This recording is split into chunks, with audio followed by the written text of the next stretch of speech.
All right. Hello, my small class. I mean, it's Tuesday. This is always how it goes. Glad y'all are here.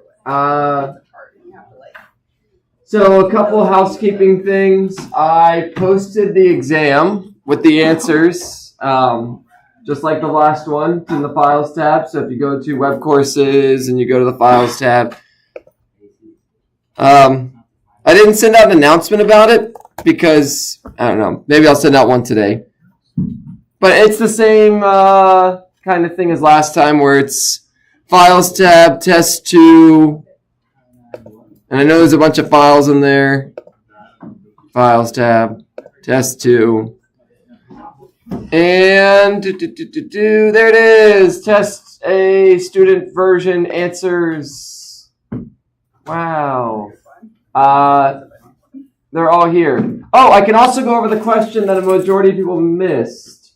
There's only one, and arguments could be made that the answer I put wasn't quite right, which is why I gave points to either people. So I'll quickly go over that problem. While this is loading, though, Peter will give the joke. I bought the world's worst thesaurus yesterday. Not only is it terrible, it's terrible. Thesauruses are for synonyms. So it's good. I like that one a lot. Yeah. That's one of the only ones I have like memorized. All right. All right. So it's very unlikely you'll be able to guess the problem that most people missed. It wasn't a math problem. It was a very, I don't want to use the word, I'm going to use the word simple in terms of like how complex the problem was. Still scrolling, haven't reached it yet. It's the log one. Yeah, this log one was the one that people, and again, you could argue possibly energy and momentum, which is why what I ended up doing, and this was a little, it worked out fine. It wasn't a huge deal. I remember not wanting to think through it. Yeah, I marked B and C correct. So after I did the curve, this is the problem I gave the curve points to. After doing that, I realized this problem, you could maybe make arguments of C, and I'll talk about that in a second.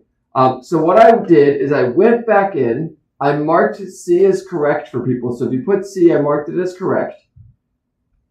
And either you got the extra points from it being correct, or you got the curve points. You got one or the other, not both. Getting it correct gave you a tiny bit more points, like 1% or something like that.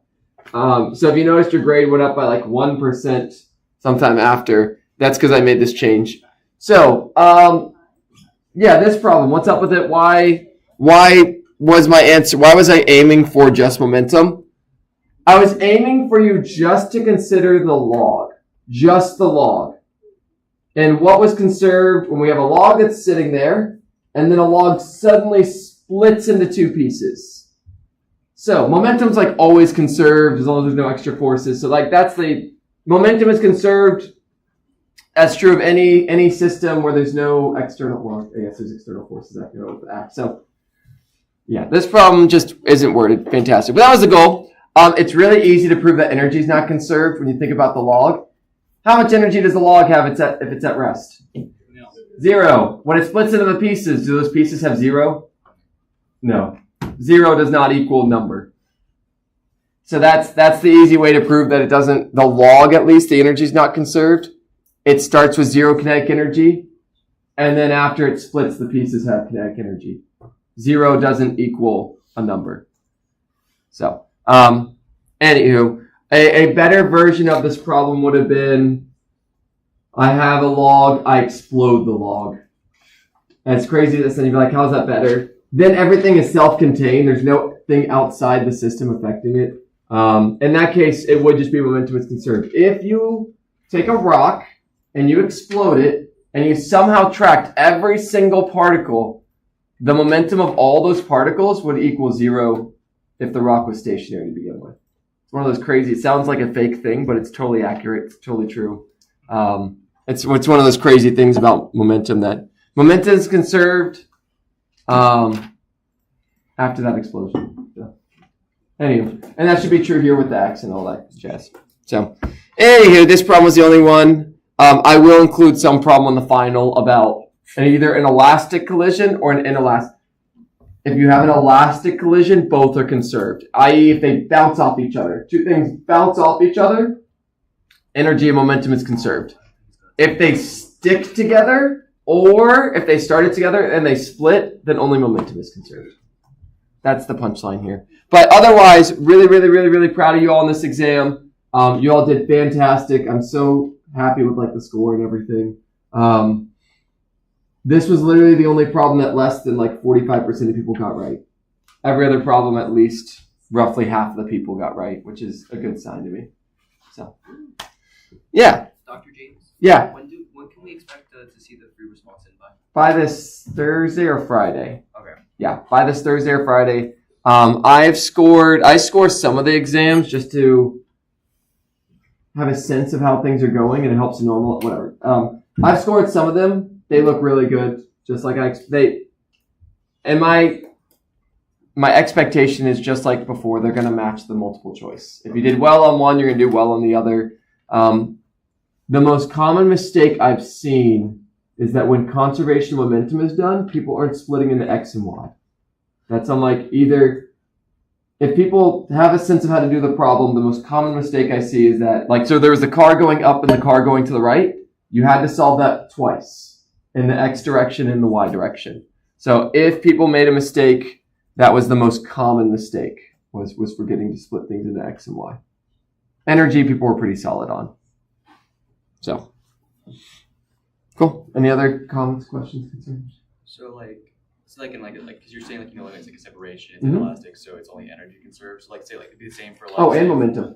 momentum. Yeah. So say like alpha decay of like an atom, that'd be the same kind of like deal, or the kind of electrostatic. Yeah. Yeah, it should be. Yeah, if there's I'm gonna say yes. There might be more mechanisms going on that I'm aware of. But yeah, so someone asked, what if there's alpha decay, which is where a particle like splits into pieces? Yeah, it should work. Yeah, like when you have fusion, same thing. When an atom splits, momentum is conserved.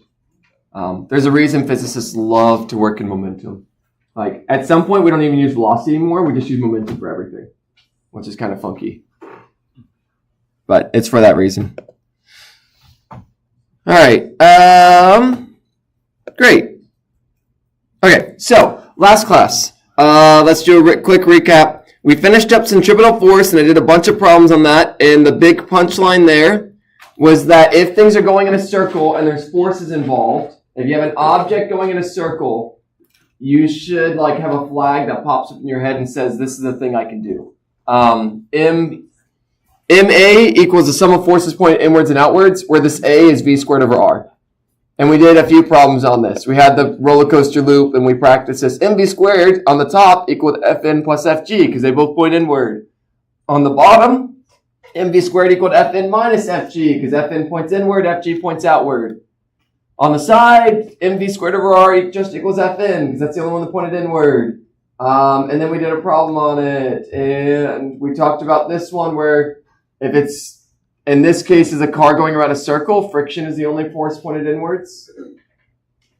Great. Another example I want to mention to you all that I don't have an example problem of it. Another example problem I could give is like the roller coaster one, but it's going to look different. It's your car going down a hill. So if your car goes down a hill, what we can do is we can kind of model, say your car goes down a hill like this. We can model this bottom part, as weird as it sounds, as like part of a circle. A turn is just an incomplete circle. So like, to give you all another example, a car that's making a right-hand turn, that's just a part of a circle, and you can still use that. You can still use this MV squared over R, even though you're like, but the car doesn't make a whole circle. That's fine, as long as the thing it's on looks like a part of a circle. This stuff works. So, anyway. All right, then I said angular acceleration, AT equals R times alpha, and then we had a bunch of, to ignore that. We did the direction thing, so fun, turned our hand, thumb points in the direction of angular velocity, angular acceleration is opposite that direction if it's slowing down, same direction if you're speeding up. Practice that, did a bunch of things, and then I showed you all these equations, and they're the same ones you've seen before, just angular. And then the last thing I just want to remind you all of, So if you're cool with kinematics, you're gonna be cool with angular kinematics. Hopefully you're not intimidated by this anymore. Hopefully. If you are, practice and it'll eventually become normal. So great. Angular kinematics is the same as linear kinematics. There's like 2 new things you need to know. You need to know that to go from angular to linear, what do you do? If I want to go from theta to x, what do I do? Multiply by r. If I want to go from angular velocity to velocity, what do I do? R. If I want to go from angular acceleration to acceleration, what do I do? Great. So in a problem, you might find the angular acceleration and it says find the linear acceleration. Just multiply by r. Or you might find the velocity and you might need to find the angular velocity. Divide by r. So that's one thing. And then the other thing that we used was that 1 revolution equals 2 pi. So like if I say how many revolutions occurred, you find the angle and you divide by 2 pi. If I say how many revolutions per second occurred, you find the angular velocity and you divide by 2 pi. You convert from angle radians to revolutions. So now we just practice. So we're just going to practice 1 or 2 of these, and then we're going to get into torque today. Yeah, and then we'll start to talk about moment of inertia, which is going to be something that's going to sound intimidating, but for you all it's going to be simple. I say simple, straightforward. How much of the finals will be based off this material versus the first 2 exams? Yeah, how much of the final is going to be based on this versus the first 2 exams? I would do it as a ratio of weeks. So like we're spending 3 weeks on this. Our first exam had about 5 weeks. Our second exam had about 4 weeks. This one has about 3 weeks. So that comes out to 25%. If it's 3 out of 12 weeks total. So yeah, let's just say 25-ish% will be rotational stuff because it's about 25% of the time we spent covering things. Yeah. So it's all fairly proportional. Ideally, test 1 and test 2 will have similar amounts of time on it. But yeah. Yeah, it's a good question. All right. I didn't do this question, but you know what? Let's just chuck this one out there. Let's see if this makes sense to you. 2 bunnies sit in the merry-go-round. Bonnie's on the edge. Clyde's in the middle. The merry-go-round makes 1 complete revolution every 2 seconds. Is Clyde's on the inside.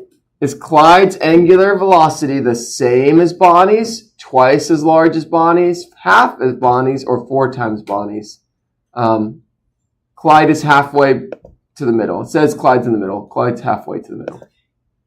How do their angular velocities compare? So this is a question testing, do you understand what angular velocity is a measure of? Linear.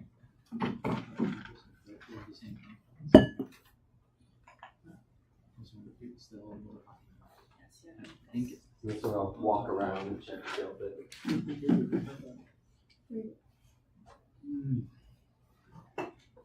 What do you think?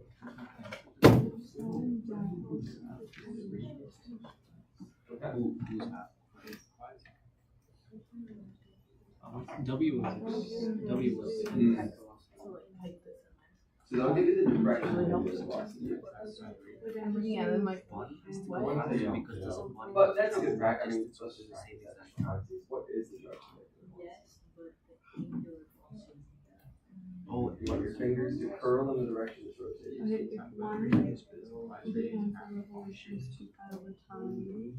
So the one that's outside. So which way is it? I guess which way? No, the one that's inside would have Which would way do is it spinning? more It's spinning like this for you?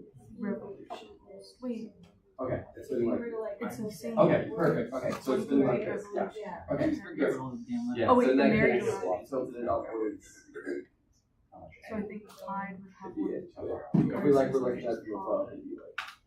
Because it goes Okay, so down that's more the direction. time. Think of what are the units Yeah. there?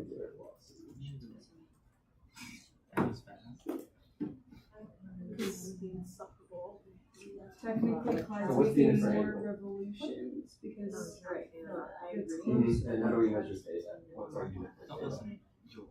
I want to say that, so I'd say 5. So normally, when we don't use degrees here, read the other one. I'm not seeing that. Yeah. All right. No, So because they both radian- are. regular It's like saying velocity is like. meters per second. So basically, bond length is going in one.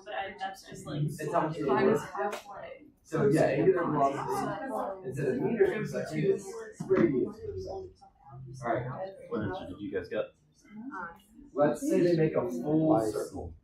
I'm How much angle did Clyde do? Okay. They do the How same does that? exact angle. How does the radius affect your angular velocity? Same as the same. Does one do it less time or more time?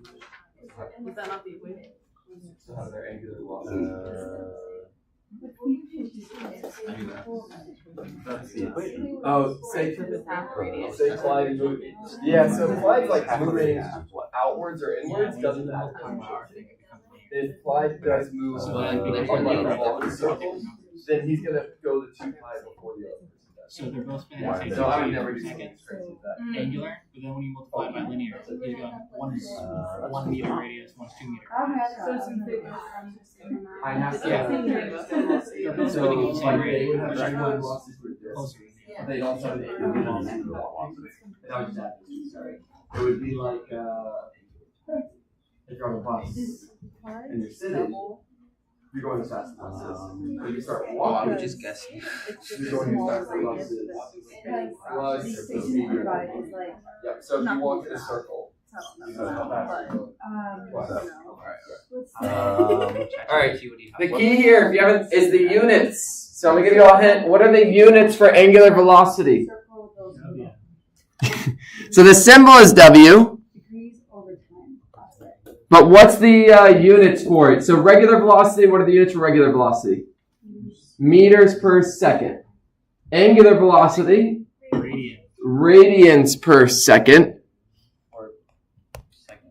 So you are considering how many radians do each one travel per second? How much does the angle change for each one per second? That's what radians is. It's just a measure of angle, like degrees.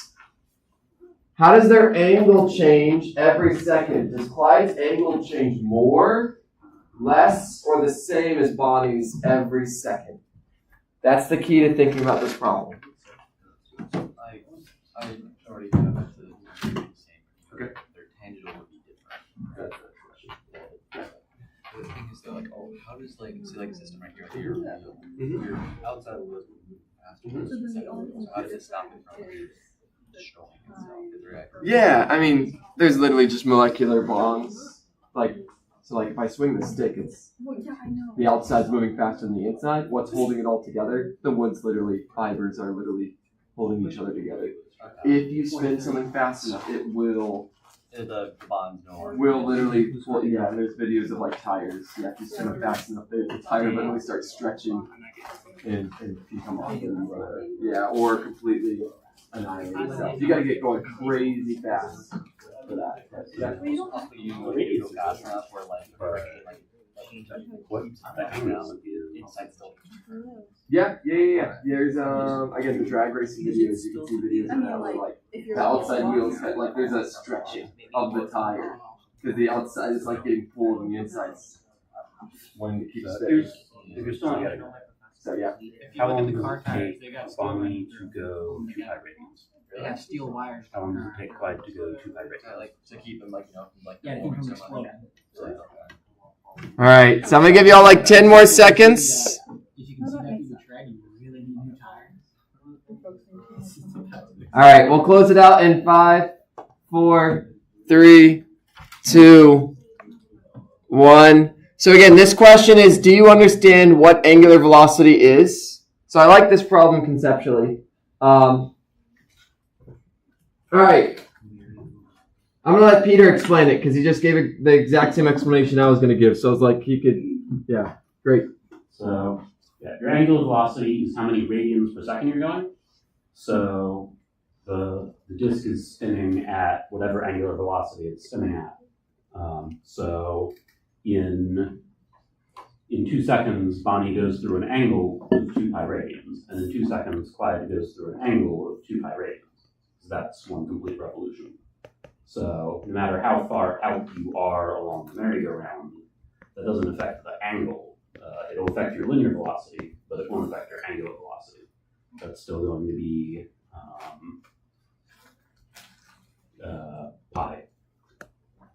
Yeah, so if you just plug in the numbers, they make a full revolution. What's the angle? 2 pi. So angle for Clyde, 2 pi. Angle for Bonnie, 2 pi. How long does it take each of them? 2 seconds. They're the exact same numbers. They're both spinning at the same rate. Angular velocity, you can almost think of it, it's not, let's say, it's how many revolutions they make every second, but not revolutions, angle. But there's 2 pi revolutions and 2 pi radians in a revolution. So you can think of angular velocity like revolutions per second. You just got to convert by dividing by 2 pi. In 2 seconds, they both make the same angle. So this is a good one to think about if you're like, what? Me spinning a stick is the same thing. So like if I spin the stick in a circle, how long did it take the outside of the, say it took 1 second for the outside of the stick to make a circle. How long did it take the inside of the stick to make a circle? 1 second. 1 second. What's the angle they both traveled? 2 pi. 2 pi. They're both spinning at the same rate. It takes the same amount of time for them to make one full circle. Angular velocity is a measure of angle per second. If you make a full circle, everything on that makes a full circle. Great. All right, which bunny has a larger tangential speed? Linear speed, tangential speed. So we have angular velocity. Now we have tangential velocity. It's the normal velocity you heard about. We just chuck an adjective in front of it so that we know which one's which. Oh wait, so this one's which one is bigger R? Which one has a higher velocity? Tangential speed is the exact same thing as regular old velocity that we've learned this entire class. We just call it tangential just because the other one's called angular. They both get their adjectives. No, I'm doing the same revolution. Oh. Bonnie has to travel more distance. In the same amount. Yeah. So it has to go faster. Yeah. Okay. So it'll be tire spins faster. All right, this one we won't give as much time.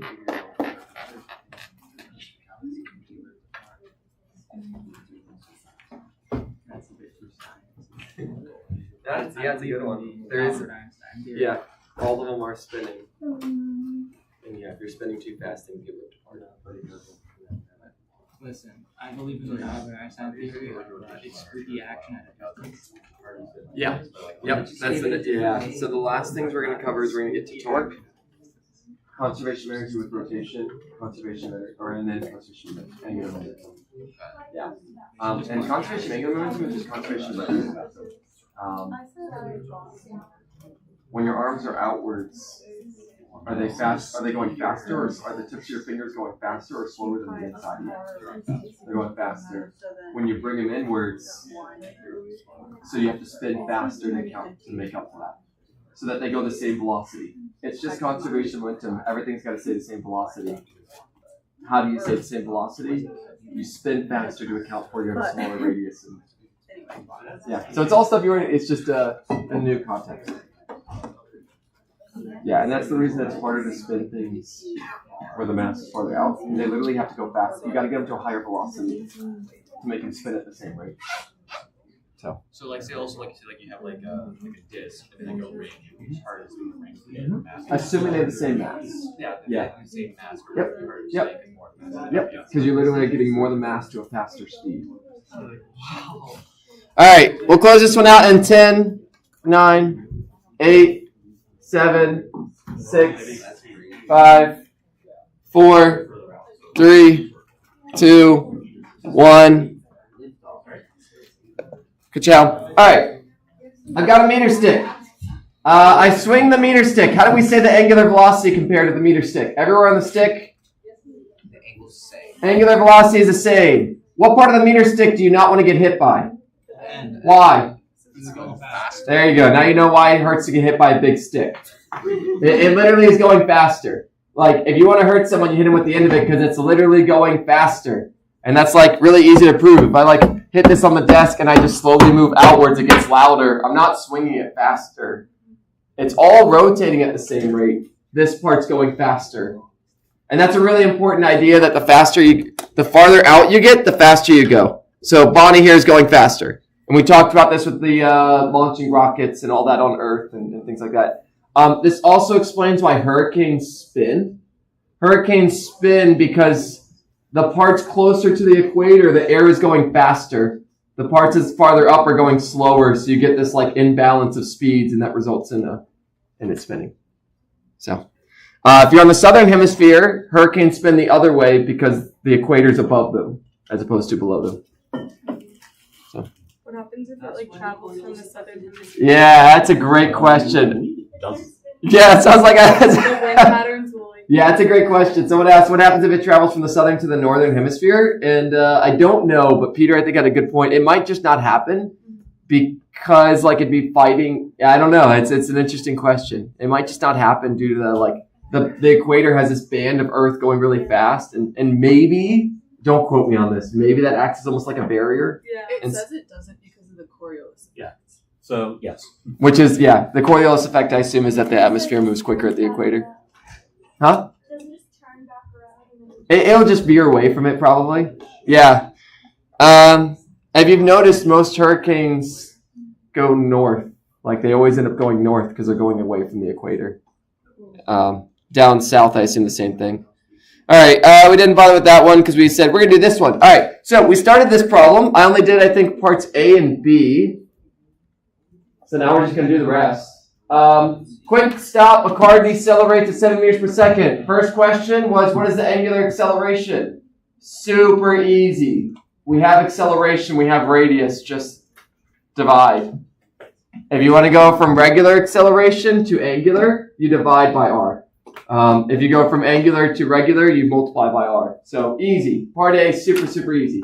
Part B was how many revolutions do the tires make? And that was where we're like, oh man, revolutions, what's up with that? We found the angle that it traveled. We found theta final. And if you divide theta final by 2 pi, if you convert from angles to revolutions, you're done. So we found the angle. We said, oh, it travels a total angle of 180.5 radians. So how many revolutions were that? We divided it by 2 pi. And my easy example to you all to prove this to you, a tire spins an angle of, let's just make up a number, 8 pi. How many revolutions does it make? 4. What math did you do? Divide by 2 pi. You divided by 2 pi. The revolutions equals 4. It's the same exact thing. Just because 180.5 doesn't look as nice, it's the same logic. Same exact logic, just with a number that doesn't look as nice. All right, great. That's where we left it. Go ahead and now let's try part C. How long does it take the car to stop completely? You can choose to solve part C in either completely linear variables or completely rotational variables. Just don't mix and match. Whatever kinematics equations you choose to use, make sure either you're all working in linear or all in rotational. You're solving for time if that wasn't obvious. Try it. What's your givens? What are you solving for? What equation has those things? You know, all the good fun things.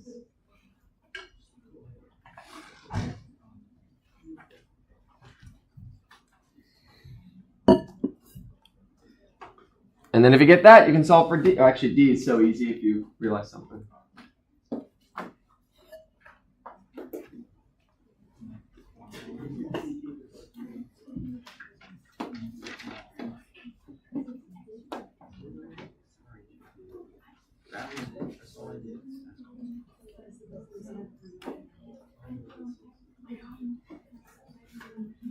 So if you don't have this from before, make your big old list of givens. If you don't have that, make your big old list of givens. Part A and Part B gave you some new givens that you can add to your list. So if you're stumped, go through the process. What's given, what's missing, all that jazz.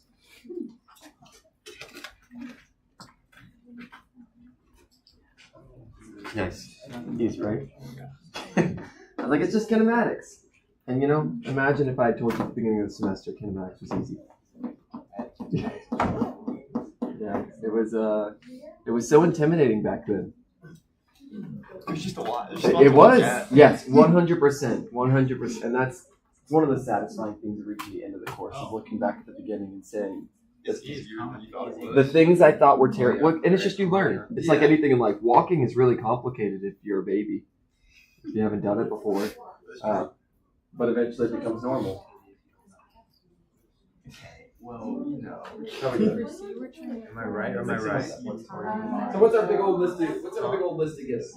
Acceleration of negative 7. Yeah. Make your big old list. Yeah. So you got Is it the not? one there, and Oh, it is? I was like, make a list. Big old. Yeah. Oh, you're so rude. And we found some new things in Port Davis. Oh, getting part G is easy as well. Yeah, So, add all of it to a giant old list. that's what I wasn't. I always find it hard to come back to a problem suddenly. Sure. No, I didn't, but I just used those. Like, Well, I can see that my velocity is going to be 0. Here. Self-completely. I'm gonna go to the next slide just so you can see the new givens that we might have. Yeah, the final velocity is 0. and you just divided that. But not only is the final velocity 0, is the wheel still spinning? I think it is. The angular velocity Negative final is also 7. 0. Rule if one of them's 0, the angular version is 0. Like, Because you're supposed to have ours, that's the angular version. so if it travels. And again, once y'all get this one, move on to the next one. Once you get that one, move on to the next one. Oh, what's the circumference?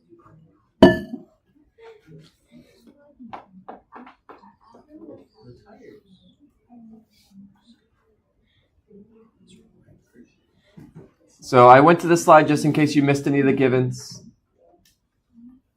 that we found / identified before.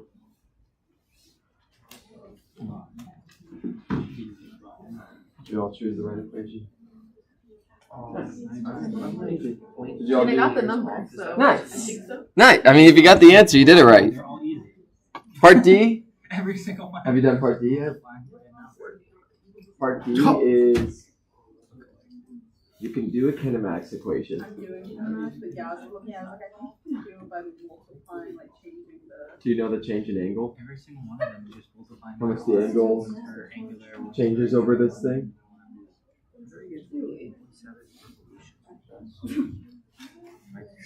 Oh, 28.7, okay, yeah. So that's the revolutions. Well, yeah, but then you could do that times the 2 pi. You could do it times 2 pi r, or you could. We had the angle just as is, the 180.5, and you could just multiply that by r. Both work. It's the exact same. It's I can figure that one out. it's both the same. If you have the change in angle to go from angle to distance, you just multiply by r.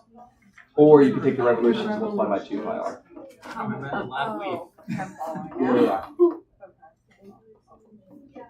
Or you could do all the kinematics, and that's so fun. So many options. I have a question. Yeah. Okay, so because I'm using the number from part B. Yeah. So we got 180.5 radians. Yep. Just divide by 2 pi. Yep. And it was 28. That's to get the revolutions. Yep. But then when I just do the math, it gives me different. It gives me 280.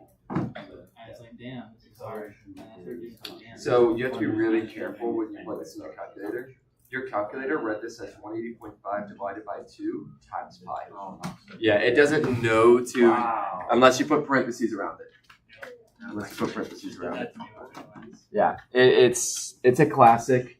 I think I wrote parentheses up here for that. Oh, no, I didn't quite write parentheses. Yep, got it. Yeah, it doesn't know when you put pi next to it that is, you want those together. You know what? From all the, I've heard they've changed time dots. We used to teach different ones. Maybe my calculator did that. They have not changed it. No, I heard my sister was learning BOMOS or something. I don't, what is that? The order of operations has not changed. Gosh, if they changed it, it'd be like changing the rules of English. That like we That's what I put was saying. that like we put the question mark at the beginning of a sentence instead. It's like no. Like in Spanish. Yeah. All right. We're solving for time. Again, I got a giant, just to make this laundry list of things we know. We know so many things. We know the acceleration. We know the angular acceleration. Yeah, I got 25. We know the initial velocity. Do we actually know the initial velocity? No, we actually didn't find that. Yeah, but you could find it really easy if you wanted to. We know the final velocity is 0. We know the angular initial velocity is 0. We know the final. We know the initial angular velocity is 20 or is 95. We know the change in angle is 180.5 radians. I think that's all. Like, it's so many things, you know. Like kinematics. Before you can make a giant list of all the things you know. So you get to choose. Do you want to do linear or angular? Generally, pick the one you know more about. If you look at this list, we know a tiny bit more about angular, but you could totally do linear and it would totally work. So I think most of you all found this equation, omega final equals omega initial plus alpha t. So 0 equals 95 plus negative 25 times t. And you solve that and you get some number. 3.8 seconds. They're all the same. But if you're like, man, I hate angular stuff with all my heart, I would rather do linear. You could do the exact same equation in linear. You just need to find the initial velocity. How do you find the initial velocity? The initial velocity is just going to be the angular thing. So remember to go from, if you want to go from angular to linear, just multiply by r. So if you want to get the initial velocity, linear velocity, just do 95 times the radius, which is 0.28, and that spits out something. And then you can do the exact same equation, but with B's instead of W's, and A's instead of alphas. And yeah, my hope with you all is that you're seeing this and like, oh, this is stuff I've done a bunch of times. So great. If you all really hate angular stuff, great, there's the linear. 26.6, it's a kinematics problem. I go from 26.6 meters per second to 0. My acceleration is negative 7. It's the same equation, just with different numbers. All right. Part D. So part D, again, at this point, oh my gosh, all the slides. If you haven't gotten to part D, I'm just going to kind of like get us started on it, and then we might start moving onwards. Oh, my pen.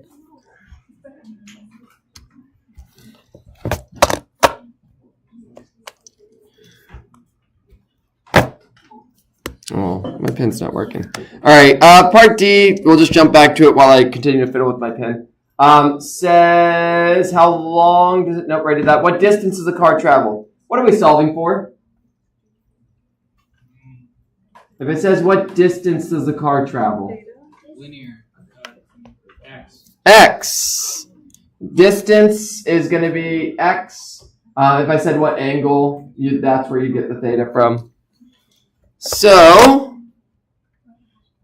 we're solving for delta x, and you have so many options for how you could find this. I'm going to show you there's an easy way, and there's another way that's straightforward, but just requires maybe a little bit more thought. Oh, look at that. I fixed it. Yay. All right, part D, we're solving for delta x. I'm going to copy my giant laundry list of things. All my givens. There they are in all their glory. So if you're like, man, I sure do love me some kinematics equations. What kinematics equation would let me solve for delta x given final velocity, initial velocity, acceleration? I'm going to see if y'all can find that one. Given acceleration, velocities, how do I find delta x?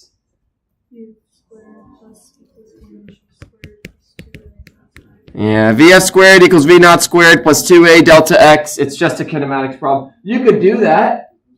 Or you could remember one of our new things. What's the rotational version of delta x? So we could do the WF squared, and that would give us the angle. So like angular velocity is velocity. Angular acceleration is acceleration. What's the angle version of delta x? The change in the angle. So if you all remember, if I want delta x and I want to go from the angle version, what do?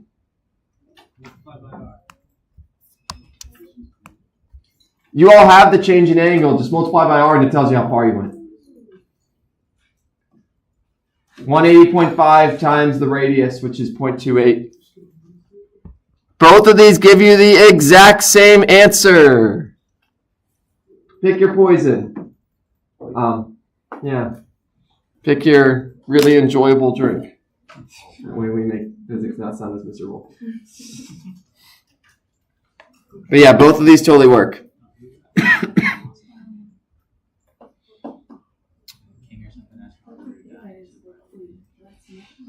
Yeah, you just multiply 180.5 times the radius. 0.2. Oh. 2 pi is a circle. Yeah, so delta x here is just going to equal 0.28 times 180.5. If you ever have the angle version, just multiply by the radius to get the linear version. And that'll give you the answer.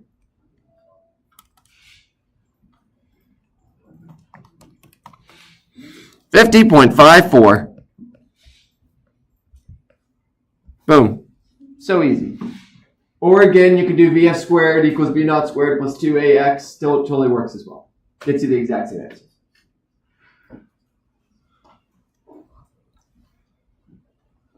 Do I want to keep doing all these things? What is the car's initial velocity? We already found it. We just took the initial angular velocity and divided by r. We already solved part at E. And then the final one, what does it say? Do the values seem reasonable? Yeah, if you haven't heard this before, if you didn't know this, making your car go from 60 miles per hour to 0 miles per hour takes a lot more distance than you expect. Yeah, it's don't tailgate people. And don't go 60 miles per hour where there's kids playing. Because kid runs in front of your car. And don't Yeah. Brake checking people only gets you in trouble. Because what's the best case scenario? You upset them and they stop. Worst case scenario, they tailgate you and now you have to deal with that. And I once had a situation where I was on the highway, I had to panic stop, and the guy behind me was following too close and had to swerve off the... Yeah, that was my first accident 2 weeks into driving. Is I was following at a reasonable distance, car in front of me stopped really quick, I stopped, I was good, car behind me was too close, they bumped into me. It wasn't a huge deal. But, yeah, you can only stop so quickly. Just regardless of reaction time, your brakes only work so well. They don't take your car from 60 to 0 instantaneously. That'd be terrible for you. Yeah, that'd be really bad for you, even if they could do that.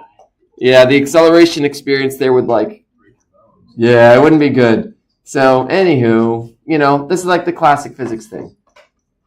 All right, and that's kind of the only the rest of these, just try them out. Yes. I keep saying this is stuff you all hopefully will be very comfortable doing. You still need to try these yourself. I don't want you to hear oh, this is so easy, don't try any of it. Still practice these. Do a few of these until you're comfortable. Don't just assume because we did the one that you're good. Try at least 1 or 2 or 3 or whatever. Make sure you know how to do these yourself. It's always good to do that. Okay. On to new things. So I'm going to warn you, moving forward, all the variables I'm going to teach you do not follow that, just multiply by r. I know, sorry, yeah. I say that ironically, the next one is going to be multiplied by r, but it's not the same order, so yeah, it's only the simple ones. Yeah, this one you all should, okay, I say should. I don't know how much your experience has been working in a shop, doing stuff with a wrench. And you have a bolt in the nut that's stuck. Should you use a long wrench, a short wrench, or it really doesn't matter? So this is, have you ever tried to twist something that's stuck? And if so, what made your life easier? If not, great, you'll learn something new. Ask people around you. Someone around you probably has. Long wrench, short wrench doesn't matter. At some point in your life, this is a good, useful skill.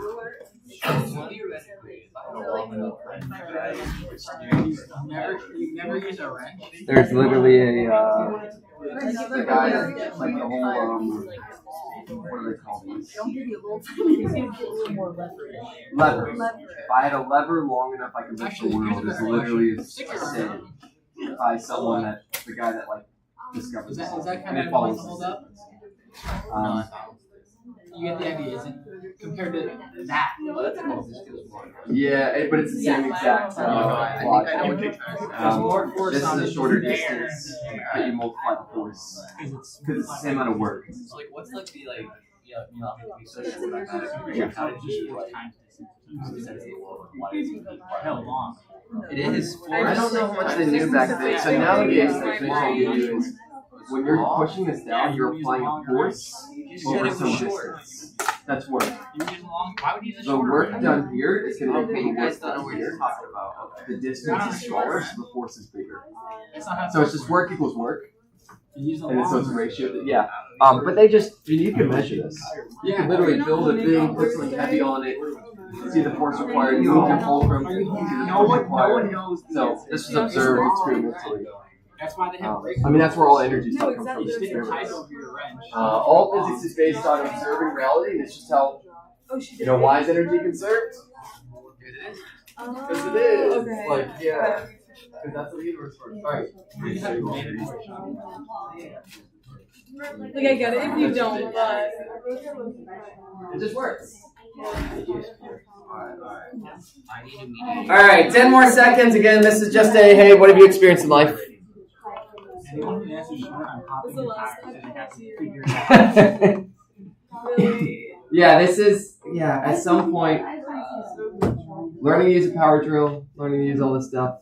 Gosh, at some point you're going to have to hang some drapes. are you serious? You won't need a wrench for that, but. You're going to this ChatGPT You underestimate it. Alright, in 5, 4, 3, 2, 1. Yeah, this is also very relevant if you're changing a tire, because there are bolts on your tire. Alright, great. This is just a life experience. A long wrench is better. Yay. Now, the way I'm going to explain this, before I even teach you all about torque, this has to do with torque. Before I even teach you all that, I'm going to do something that you all are you're probably familiar with. If I have a big old thing, I made a lever. Levers, like a crowbar kind of situation.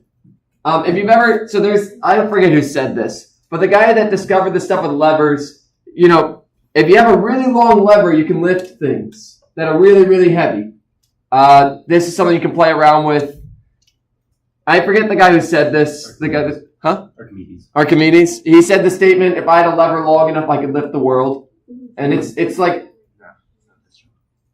true, but how would you build a lever that like had a base and its base? Whatever. Yeah, I was like, but it's true. And this is something you all know. Like, I can tell you the physics of this really simply.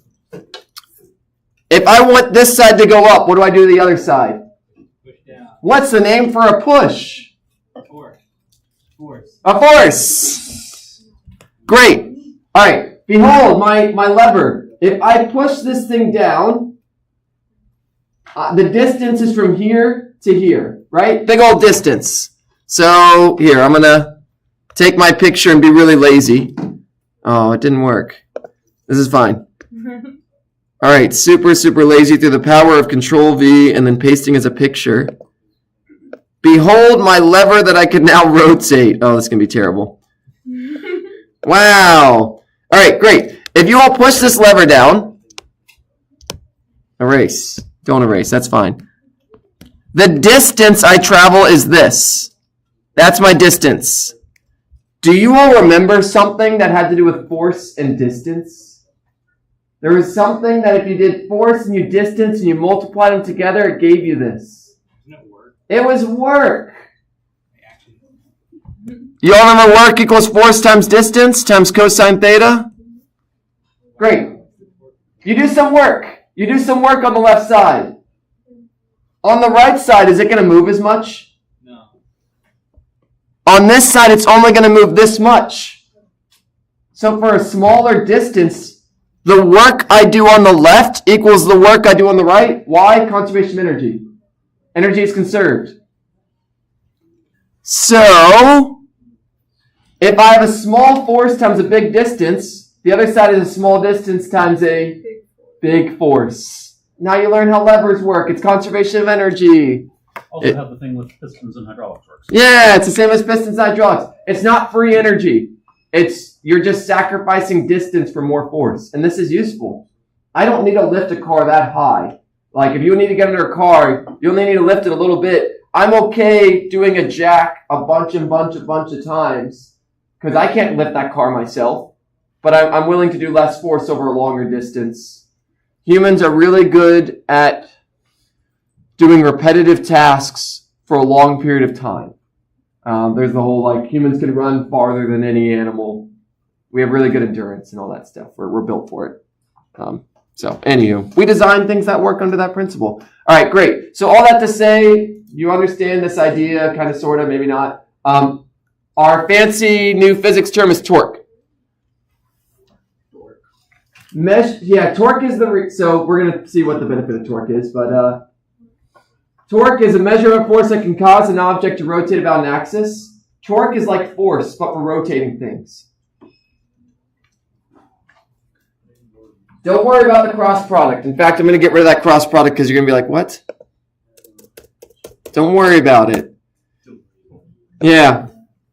All right. Torque is R times F times sine of theta, where theta is the angle between R and F. And R points away from the center, and F points in the direction of F. So we're going to practice this. This is kind of the last thing in this PowerPoint slide. Torque is RF sine theta. If you have some force acting on some object, it makes it spin. And then to find the direction of it, you swing R to F, and yeah, we'll practice that as well. Don't worry. So. Why do you keep newtons and meters separate? Like in work? Just multiplied. This is just newtons times meters. So why is new meters you call it joules? Why don't you call it joules? It's a good question. We might eliminate it so you don't think that it's energy, but it is. I mean, it is the same units of energy, which is really interesting. Yeah, I hadn't thought about it. So torque has the same units as energy. What does that mean for us? I don't know if there's any insight that gives us, but it's a really interesting observation. A lot of sports are standardized for the distance because that's when they were making the wrenches and stuff. You would base it off of a foot-long wrench or a meter-long wrench. Yeah, I know. I was just curious because it's the same units as. Yeah. So does that have any profound? Yeah, I think it's Being some mechanic trying to figure out. Oh, I understand the real life. It would make sense, but technically. Yeah, I think we don't put it as joules because we don't want to mix it up with energy because you don't want to use a torque and an energy. So it's just kind of a technical thing. Yeah, I think it's just kind of coincident. There might be some greater insight that I don't understand, but we're not going to be using torque and an energy. Yeah, but that's a really good point that I haven't noticed before. All right, the symbol for torque is tau. In our ongoing pursuit of learning more Greek, tau is a little thing like this. It's like a T, but the bottom has a little tail, I guess. I don't know how you want to call it. Make that, put a top on it. It's tau. T-A-U is how we spell it. Whatever that's worth. I don't know what the let's learn what the capital tau is. I think it's basically just It's a big T. Look at that. So where did we get the letter T, capital T from? The Greek alphabet. Which they probably got from the Latin, which they probably got from who knows where. And yeah. I don't know. Word things. Okay. All right. So a few things here. We're going to practice all the skills shown in this slide.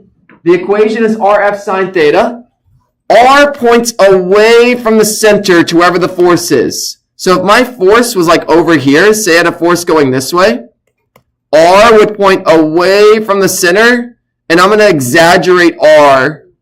So that's the direction of R. It points away from the center. I'm exaggerating it because the angle here is the angle between R and F. So I kind of just make a line, keep going past F, and the angles between the two. Yeah.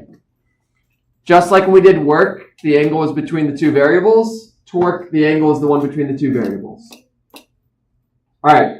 Let's practice doing the direction of torque. It's really straightforward, in my opinion. But again, I've been doing physics for a long time, so I guess everything's straightforward to me. I don't know. Probably not. There's something that don't think are straightforward. All right.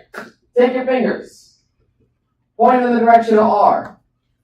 And then basically think of R like a swinging door. I need to swing R towards F. So, great. Hey, my hand's pointed this way. Can I swing my fingers towards F? Do my fingers bend backwards? No, that doesn't work. Like, fingers don't bend backwards. All right, can I swing my fingers towards F if I turn my hand this way?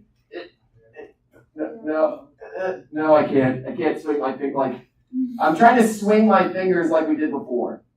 So how do you orient your hands so that my fingers point in the direction of R, and I can swing them this way? Upside down. You turn it this way. See how my fingers do that nice little... They can swing that way. The direction of torque is out of the board. The direction of torque is out of the board. Another really, really easy way for you to find the direction of torque. Which way is this thing going to want to start to spin? If I apply this force upwards, just do your classic right-hand rule and your thumb gives you the right answer as well. If you know which way it's going to want to start spinning, just point your thumb that way and make your fingers curl, point your thumb out, done. So, a little foreshadowing. I just said this. If you apply torque, what's this object going to want to start doing? Spinning. It's going to start accelerating angularly. Torque is like force, but for spinning things. If you apply a force, things accelerate. If you apply a torque, things angular accelerate. So torque is like force for a spinning object. Torque is like force for a spinning object. If there's a torque, there's an acceleration, an angular acceleration. So that's the foreshadowing. That's the next things I'm going to teach in a little bit. All right, so let's practice. Here's 3 different examples where I steadily take away information.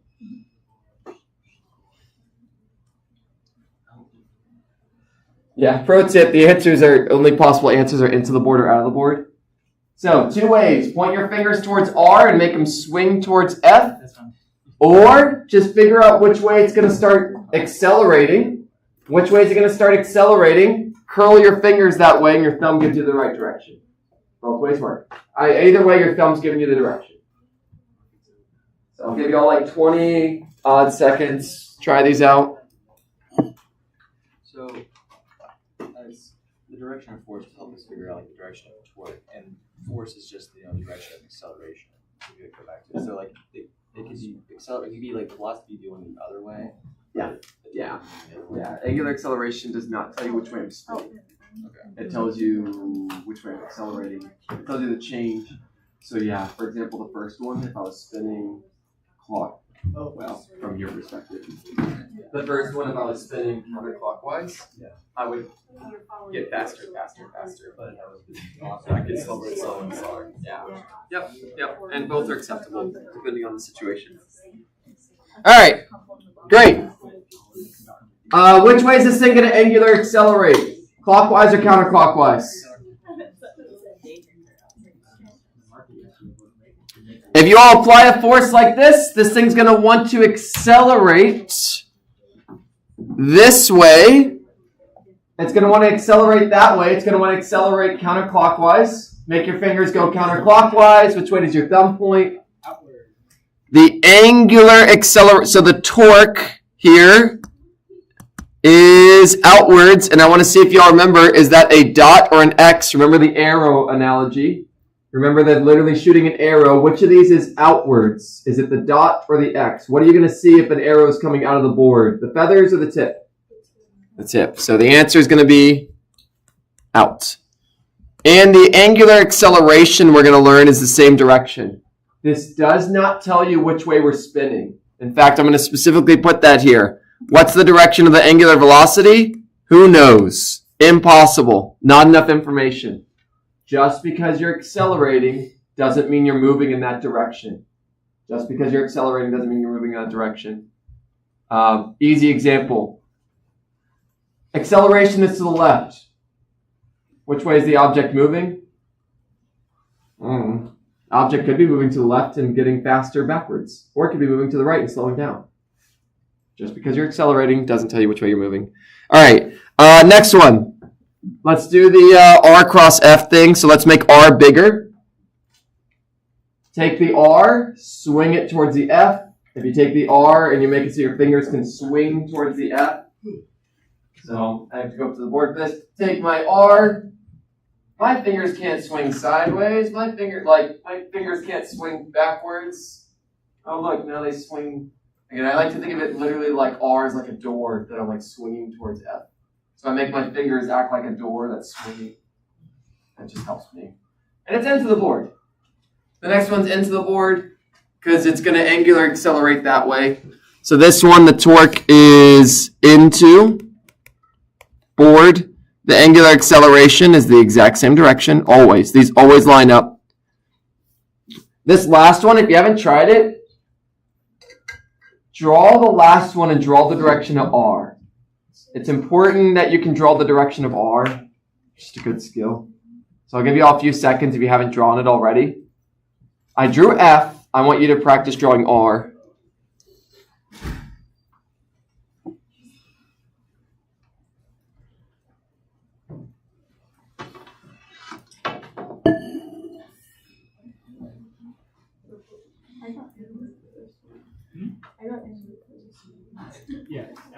So you start here, and R points to the place you care about.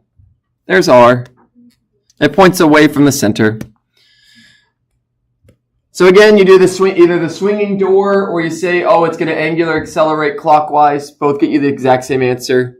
I need to swing it this way. You swing your fingers that way. You make sure you're using your right hand. This sounds stupid, but you will make the mistake of using the left hand, either in this class or in Physics 2 when you learn 3 different right hand rules.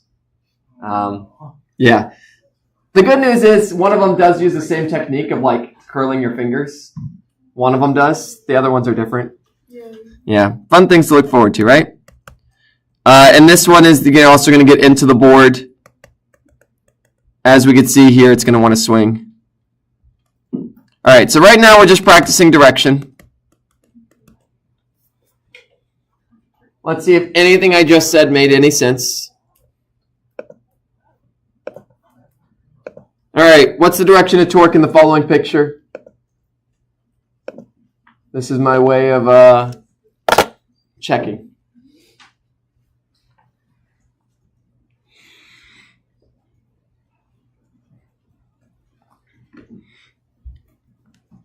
All right, great. And then we only got 2 more problems in these slides, and then we'll take our break and move on to the next PowerPoint. Yay.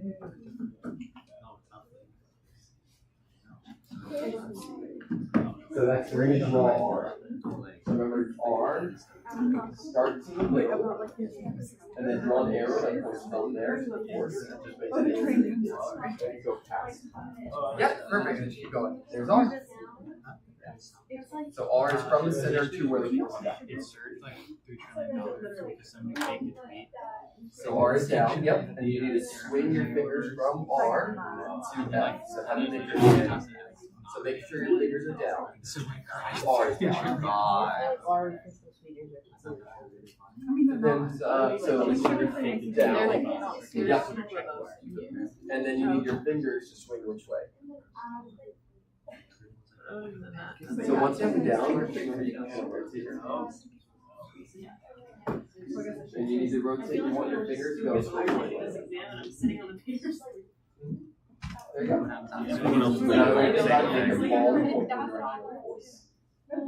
You're like, I don't like it. Try. Your thumb is. There you go. What do you think you done? Which technique? Okay, so great. R's down. That's crazy. And then you want your fingers. But it's not. You want your fingers No, to I swing agree. towards F. That is pointed. Yep. So your thumb points. According to I really believe it in. So your fingers point in the direction of R, and then you want to be able to swing them in the direction of F. You want to be able to swing them from R to F. Think of R as an arrow pointed down. I want to swing those fingers. Yeah. So your fingers still need to point down. And I want to be able to swing them so that now they point towards F. So keep your fingers down, and then basically you take your hand and rotate it. And so I can do it, if I do it this way, can my fingers swing towards F? If I do it this way, you can swing towards F. On a day, that's crazy. Not even a day, this whole thing happened. If I do this, you just swing towards F.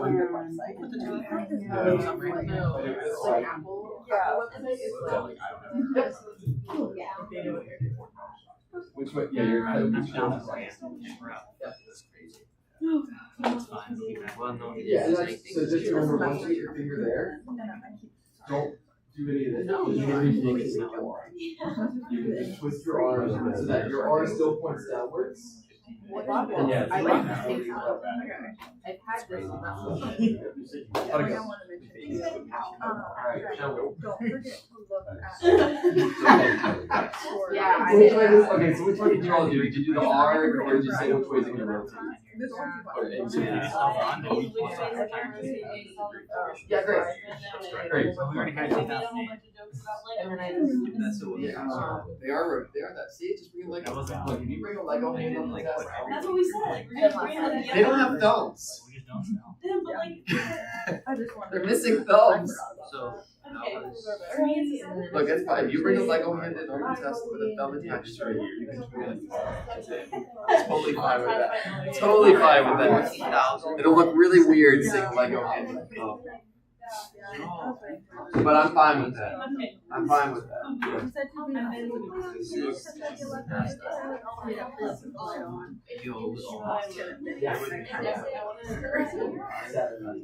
Yeah, that's basically yeah.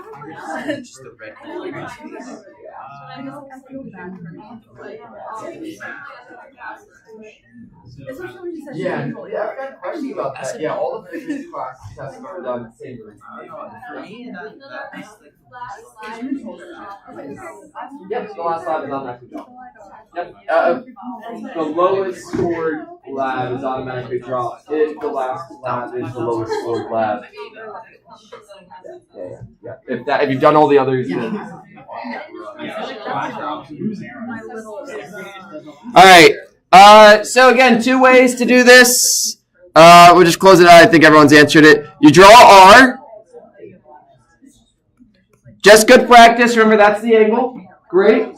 So you do R. You point your fingers downwards, and you swing them towards F. So I need my fingers to swing from downwards to the side. Fingers point down. Swing on up. Thumb points out. Yay. And remember, so this means my torque is out of the page. This means my angular acceleration is out of the page. Reminder to you all, the direction the thing is actually spinning, who knows? We don't know. It's very important not to mix up acceleration and rotation, like angular velocity. It is impossible from this picture to figure out which way it's spinning. That's just an important thing to remember.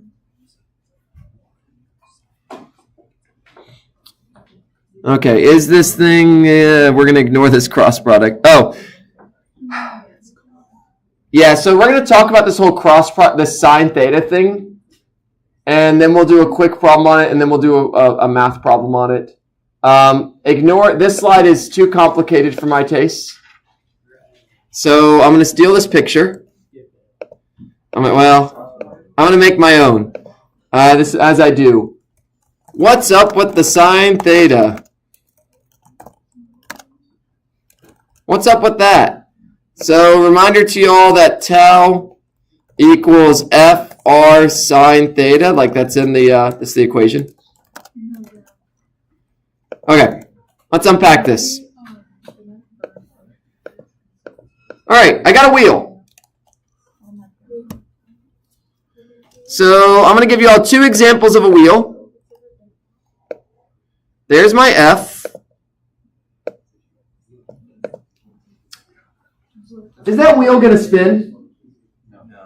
Now, again, hopefully you all know this. If you have a wheel and you pull on the wheel at the bottom, it's not going to spin.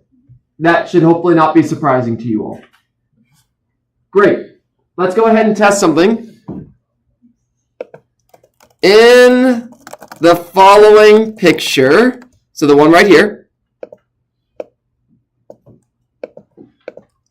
what's the angle between R and F? Yeah, so draw R in your picture. I'll give you all a few moments. This is to make a point. To help you understand the equation is the purpose of this. I probably should make it a clicker question, but top hat question.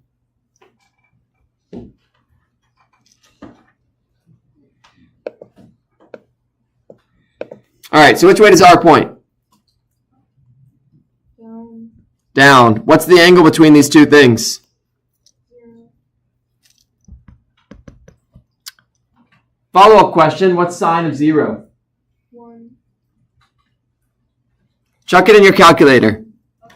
Tau equals F times R times sine of 0. Basically, we're just going to calculate torque.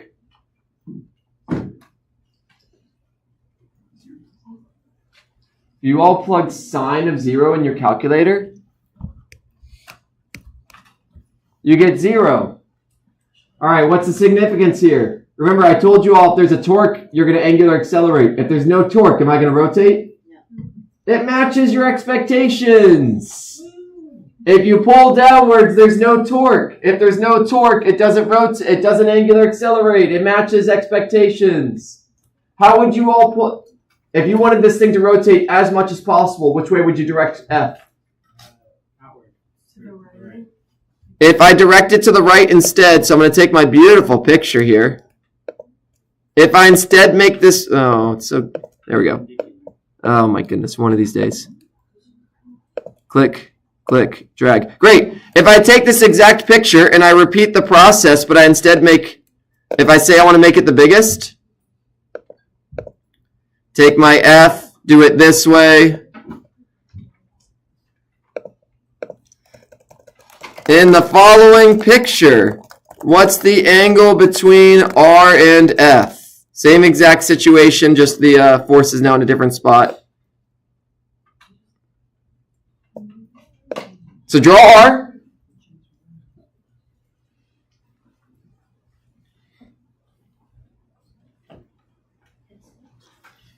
So R is downwards. What's the angle between these two? 90. So if you do the torque equation, FR times sine of 90, the biggest value that sine can be is 1. So great. If you want to have the most torque, make your angle 90 degrees. If you want to have no torque, make the angle 0 degrees. Everywhere in between is in between. Somewhere between 0 and 1, based on the angle. This is why the sine 90 is here. You don't rotate if the angle is 0. You rotate the most, you angular accelerate the most if it's perpendicular. And you all know this if you've ever done a wrench. You don't pull the wrench to make it spin. You push exactly perpendicular to the wrench. Yeah. Remember, all the math I teach you should match reality. All this is explaining the logic of reality. We don't make the rules, we just discover them.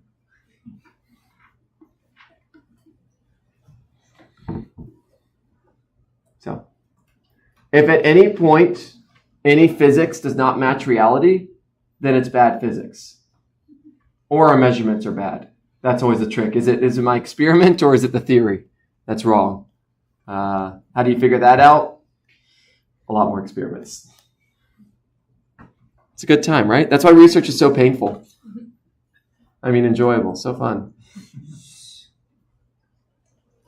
All right. Okay. Why care about torque? I already mentioned this a bunch of times. Torque causes an object to rotate, i.e. angular accelerate. There's a certain mad lad who figured that out. Look, there he is. Wow. And next week's lesson, which is today's lesson. All right. Let's see. Are we going to do this one or a different one? This problem requires you to remember center of mass kind of sort of. You don't have to do the center of mass equation. Let's see. Do I even have this in y'all's problem set? Let me double check that before I commit to solving it. It's a good problem. But I want to make sure it's actually in your problem set. I don't remember if I kept it or not. Oh, it hates it. Anyway, while y'all can read the problem right now, there's a beam connected to a wall. And the question is, what's the torque of the system? The torque is not zero. There is a torque. I mean, technically it's not rotating, but let's see. Did I keep this one?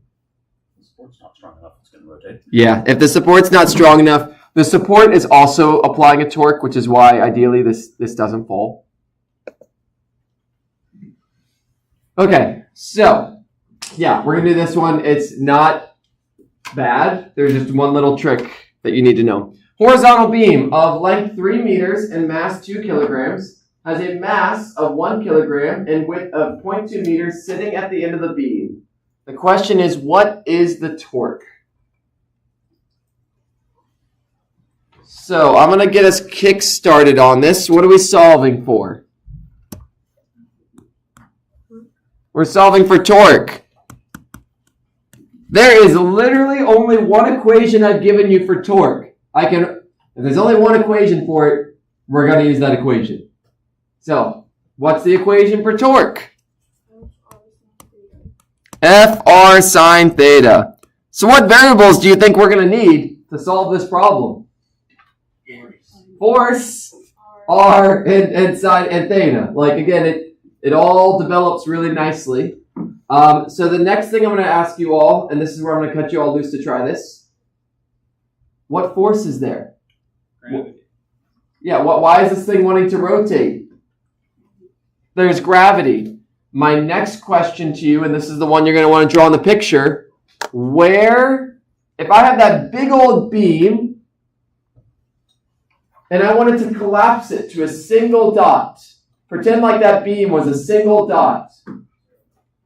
It's the center. Where is the center of mass of that beam? Draw the force of gravity there. And then, where is the center of mass of that box?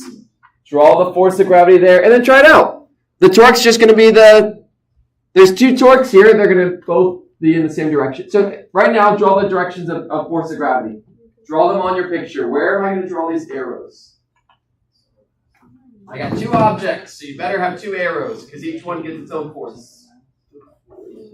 Unless you want to do the center of mass equation and find the center of mass of the whole system. I think it would work. I didn't do it right then. Yeah. I do have a question. Are we placing the box at 3 or 2.9? So it's where the center of the box is. Yeah. The picture is accurate. You got to be extra careful with this picture that your arrows are exactly where they should be. And R is going to be the distance from the wall to where your arrows are. You're going to see that. If your arrows aren't in the right spot, you're not going to get good answers. I'm just going to be going around looking at arrows. There's also beam on the floors, I guess. What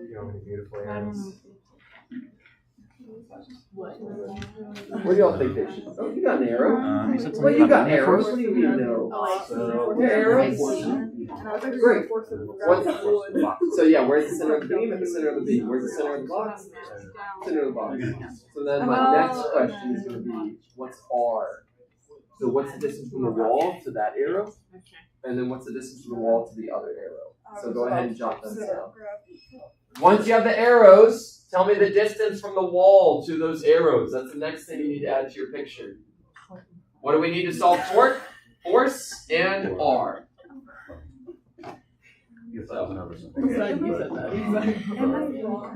Normal force So I'm is just not going around looking for arrows. Okay. Okay. I don't just worry. See what I you was see. moving in the center, right? I think he's-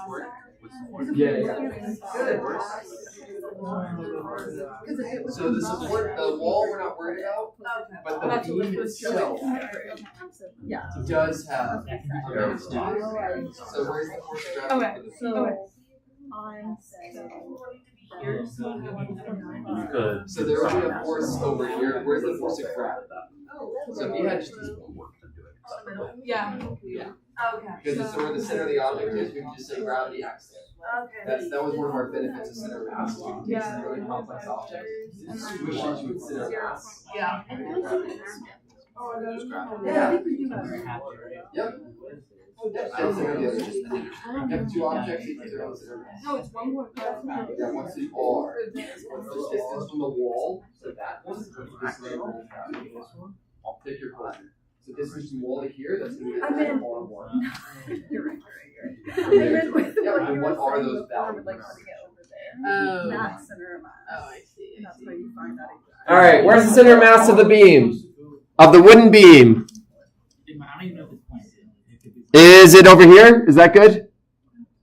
No, we hate that, right? Where should it be? In the center, because that's where its center of mass is. Like, remember center of mass, you can take an object, compress it to one spot, and draw the forces there. Great, so let's call that the force of gravity 1. Where's the force of gravity on the box? Middle of the box. Let's call that FG2. Great.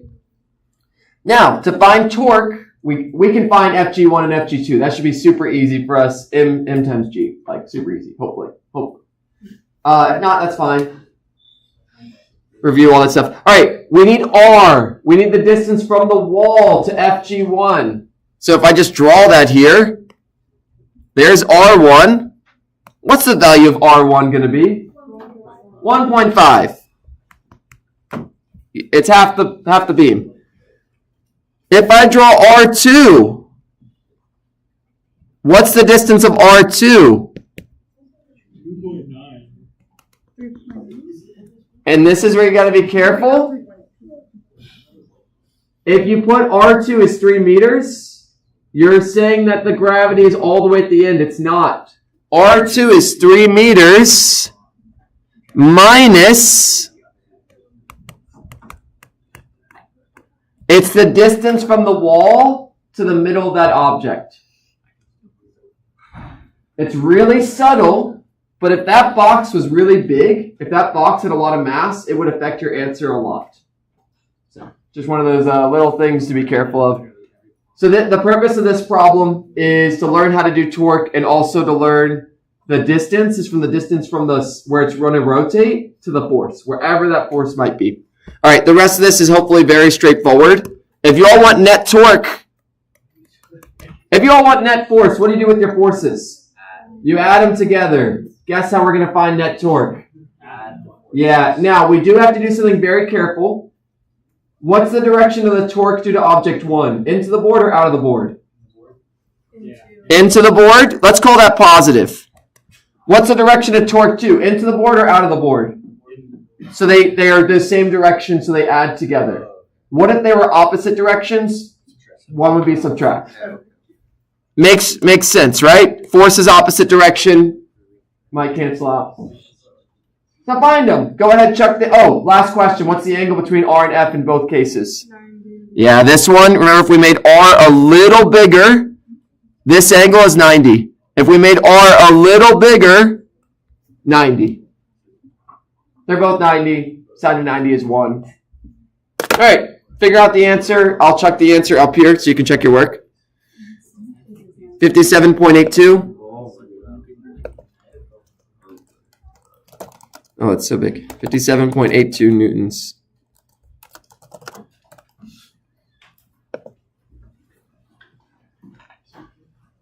Yeah, so try it out. Y'all got this. And then we'll, after this, we'll take a break and jump into new things. Newish. How is there any more? There's simply. Well, so like I told you, this relates to angular acceleration.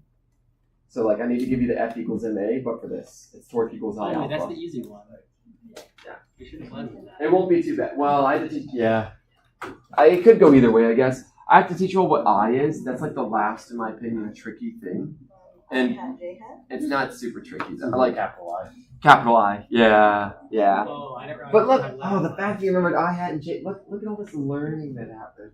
Again, if you ever want to feel really good, show someone who hasn't taken a physics class like all your work, and you'll get to remind yourself, I was there at some point. Look how much I learned. You want to see my notes? Yeah, it's beautiful. Show someone that, and then they'll say, "Wow, this class not boring." My baby cousin would just say Google Gunner. Yeah, well, that's fair too. That'll also make you feel really smart. Yeah, you can't even speak. Baby can't even speak. Wow. I'm so smart compared to this baby. You can't even walk. But yeah, don't use it to put down your friend, but use it like as a your friend who hasn't taken physics was you at the beginning of the semester. Use it as a reference. The baby won't understand me. They might understand you. I was like, we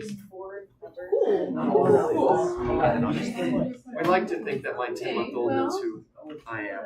If we say, "Who's daddy?" He sometimes looks in my direction. Oh. I have no idea.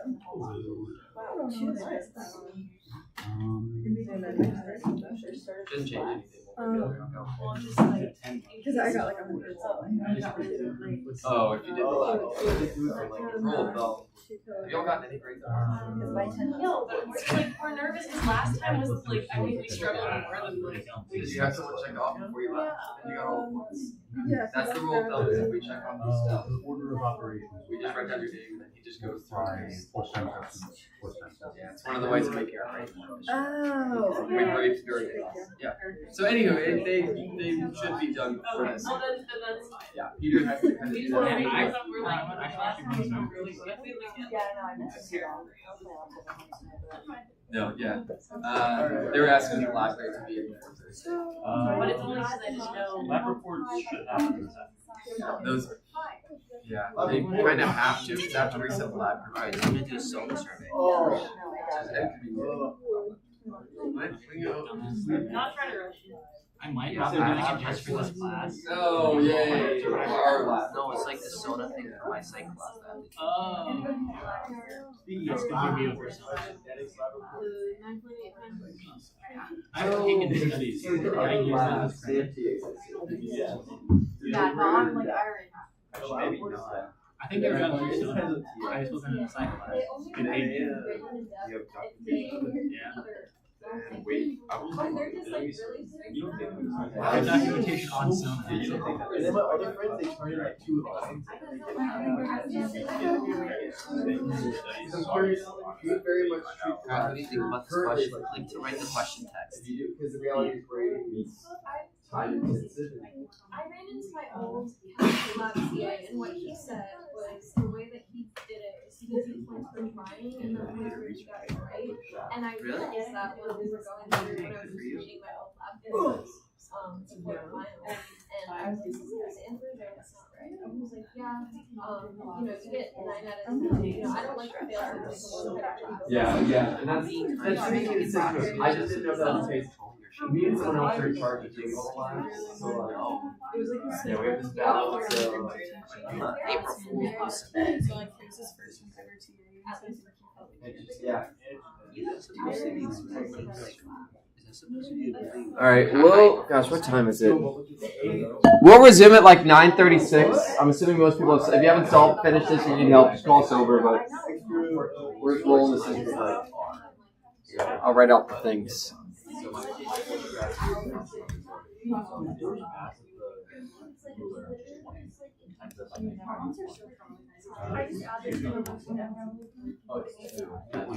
was looking at down there and I thought that makes more sense. That's how it is. I was getting a really outrageous getting number and I was like, yeah, we're not. You're right. Yeah. Almost online.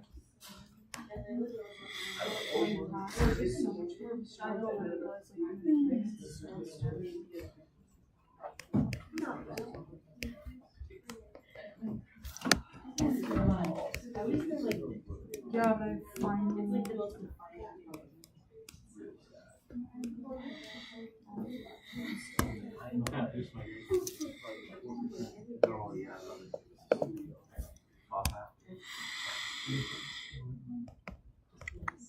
if I don't show up to the final, I get a B. I'm telling you, if It's it's really really funny. fun, there's no way I can get it. Yeah. I can literally screw up on B and still pass the class with a B. That's kind of rare. Yeah. If I get my statistically guaranteed 25 on the final, You have 25. I'll still get 85 in the class. And realistically, I seriously doubt I get less than 60. Because I did the last two. The reality is the final should at least kind of be the average between test 1 and If test I 2. don't get an A in this class, I really screwed up. And that's how you, that's the dream going into any final. in any Yeah. class. That's the dream. It doesn't always pan out that way, but that's always kind of the goal, is that the final represents all the work you put in. If you put in good work up to this point, then I mean, I can just get up and leave past the class and leave. It's kind of funny. no, that was yeah. It makes everything way easier. It's not But I like fun. having a nice GPA. Yeah. As I've discovered, enrollment is hard. No, but Enrollment? Yeah, I had Excel, so I got to get in early. Now I don't. Because you're not in Excel. They boot you out of it after a year. Oh. So Yeah, I was enrollment, signing yeah. up for Physics Studio at 7 a.m. on the day of enrollment. There was already 47 people on the wait list. Yeah, Yeah, they messed up. Yeah, I don't miss that. I don't know what they never do scheduling right. That's why they call it you can't finish. I will say it's in UCF's best interest to make sure everyone can take the classes when they need to. And rule of thumb, if it's in someone's financial best interest, they generally will put a lot of effort into it. Capitalism. It's a thing, whether you like it or not. Never underestimate the power of incompetence. Like the all in one. I think it's called. Yeah. Yeah. Do they have it? I don't think they have it. It's Top Hat. Top Hat's B. I have 120. I got a 123. Yeah. They don't have, yeah, so summer they only have You're a forgetting to do the top half. You're forgetting Oh, it's because I did that 4 out of 5 on 1. But because one quiz is dropped, it's like, it's not worth it. Me putting all that effort to get just I'm just lazy. I just don't bother. Fucking 95. It's the entire, Listen, our entire 14-week course in 6 weeks. Are you basing what you just do? yes, I put it. I'm gonna say I'm basing Yeah. So I can get a 47. If you, I don't know, if you get less than a 50 on the final, I think you really did something wrong. No, dude, I guess it's very simple. But like knowing that I have this much room for error, like The final gets its own section. Yeah, they don't have a problem. yeah, that will Alright. Yeah. So what's the minimum grade that I have to get through this? 90? Yeah, it's just, yeah, for a few reasons. Yeah, and that's an ongoing thing that we're trying to figure out. Yeah, they're hit or miss, and some of it also varies based on the TA. Some TA. Well, since I have an 8, I need it. When would be a good So time it's for my boyfriend to propose? Yeah, I'm pretty sure that's Yeah, I looked at my phone. all the fun things. It's about the grading system. For the, so if we had an 89.1, does that count as a B or an Hey, yeah, I round up. That's just the rule of thumb. That's my kind of physics. Yeah, but I don't like round to 79.5 to an 89 and then round again. Yeah. That's my, yeah. I use the traditional grading scheme and then to make it a tiny bit nicer. In Chem 2, I missed out. He took off the curve on our final after he put it in. So we had our final and he took off the curve and it dropped me down 0.3 points. It dropped me down to a C. Yeah. I definitely whine about it. You don't And I take was the like, curve off after he says it. Regardless, like I just met him. Oh, shit. I know. Yeah, it's, I like as a teacher, one of my rules is if I've given points, yeah. I can add more points, but taking away just results in more of a headache for me. People don't like that, so I try to avoid that. My computer science course, she told us that she might curve the first exam at the end of the year. So I'm gonna sit there with a 60 on the first exam. Like, come on. I think the class average was 60. Yeah, and like then like And the title is quite fair. Yeah. No, but exactly. But like I always thought like that to be so like For torque, so depending on what you're solving, yeah. So you just gotta always be careful what you're solving for. So like, if so, in this yes, counterclockwise out of the yes. The one thing you just gotta be careful of is say I give you this problem. Angular acceleration will be out of the board, but angular acceleration could be the opposite direction of angular velocity. So, for example, the angular acceleration would be, let's just say, counterclockwise. Let's say I told you in the problem it was spinning this way, then and that's fine. It's one of those like you just gotta make sure the thing you're answering is the thing I'm asking for. So, like in these problems, angular acceleration, yes, counterclockwise out of the board. And it'll be negative when you're solving for. You get to decide. I don't know if there's really much of it. I guess I would probably say out is positive and into is negative, but it really pick your point. Like pick I your didn't know if preference. it had anything to do with like, The angular velocity. It's the same process. Yeah, you just got to be careful what it's asking for. So like I could have a problem where the angular velocity is counterclockwise out of the board, but then I say it's slowing down. And so angular acceleration would be into the board. So that's the only like little caveat I mentioned there. Just because the thing is spinning counterclockwise doesn't mean the angular acceleration is out of the board. All right, I'm gonna go ahead and warn you about one of the quiz questions, and then it's not. Look, I say warn you. I just realized I don't have a problem like this in the problem set, so I just want to make sure you all don't make a mistake. Yeah, I just should have problems on this, and I don't. I don't think I do. Let me triple check that. So this problem that I'm about to show you all is just testing. Yeah, I really should put a problem in here. I sadly don't. Very sad. All right, on the quiz, straight up tell you what the problem is. It's not this exact wording. I hold a 5 kilogram object at an angle of 30 degrees. All right, let's reword this. My arm is at a 30 degree, let's pick a different number, 20 degree angle and above the horizontal. Above the horizontal. Remember that's in a, yeah. And I'm holding a 5 kilogram mass. What's the torque on my arm if my arm has a length of, what, half a meter? 3/4, 0.6 meters? I think it's literally 0.6 meters on the thing.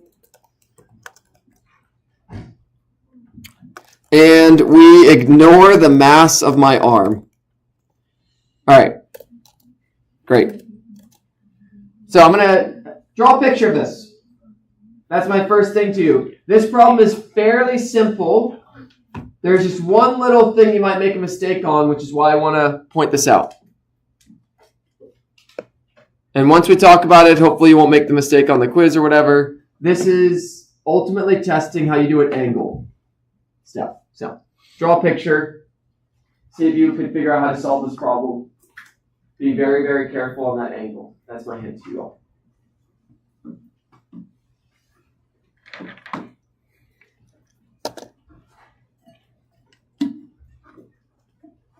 If you don't draw the picture, you'll have a very hard time doing this problem correctly.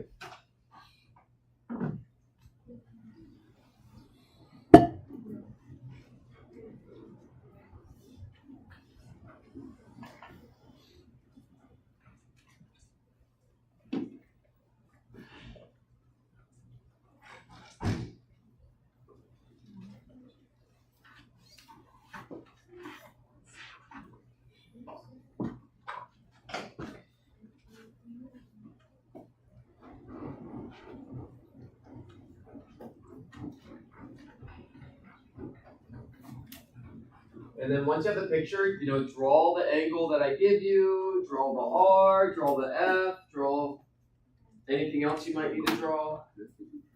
The better your picture is, the easier it is to solve. No, because the arm is not. The arm is way less. Oh, so It's just the bottom, but I think where it gets confusing is just the angles. If you don't look at it properly. so Because remember, it's between the force and the thing. I think 20 degrees up, so it's bigger than that.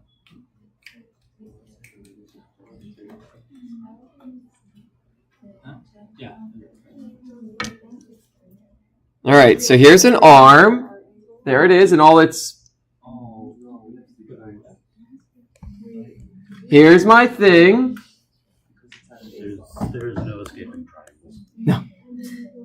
I mean, you don't have to, the triangles aren't too bad. Like, It's not a difficult triangle. yeah, you're not splitting into components. But it's extra work and I want to be lazy. All right, great. So there's the thing. If you haven't already, then draw the force on it. Draw the force. Draw R. And this is the thing that if you don't do this, you're going to make a mistake. What's my equation for torque? FR sine. What does this theta represent? It's the angle between what and what? It's between the two variables, F and R. So, pro tip, on your picture, draw R, make it a little longer, draw F. Show me on the picture what the angle actually is. Draw that angle and see what it should be. If I haven't made enough hints, the angle is not 20 degrees. If you put the angle as 20 degrees in this problem, you will get the wrong answer. If you don't draw the picture, you will fall into this mistake.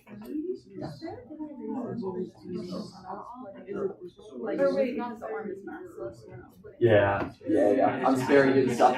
Yeah, if the arm did have some mass, it would actually be just like the last I problem. can figure out what the Yep. So it's just to make the problem a little easier. Or we were to split it up with the angle between the arm and the ball. So your arm is. Because which way would F be? Sine of 110 is the same as sine of Yeah, that's a great question. Yeah, great question. I don't know how. Sorry. You just multiply R. I don't know what the number is. Oh gosh, I just made up this number off the top of my head. No, you're good. Yeah, I'll put the answer here. It's really quick to solve. Yeah, I'll put the answer is really quick to get. Yeah. R is 20 degrees. because it's the difference between R and the torque, which is why the 27 degrees makes it. 20 days. Because the torque is vertical straight down. All right, there's the answer. All right, which way is the force? Down. Down. Again, make R a little bigger. Just make it a little bigger just to see the angle. We're not actually making the arrow bigger math-wise. So this is my R. The angle here is this angle. Obviously, that angle is not 20 degrees. Like, hopefully that's clearly seen in the picture that those two aren't the same. So the question is, what is the angle? And if you haven't figured that out, I do want you to try that out. It's a little geometry thing. If you haven't realized, we use geometry a lot in this class. Or trigonometry is just geometry for triangles. Doesn't matter because the sine of 100 is the same thing. I got sine of 70 because I didn't do it right, but it gives you the same answer. Yeah, if you do the third side of the triangle, it's still the, totally works. Yeah, you just get the wrong, the direction of torque as long as you know the direction of it. Yes. So That works. Yeah. 70 and 110, sine of 70 and sine of 110 are the exact same value. Yeah. So if you were like, oh, I want the angle between R and F on this side, it ends up doing the same thing. Yep, totally works. Yep. Just for consistency, I just used R and F like this. You'll do great.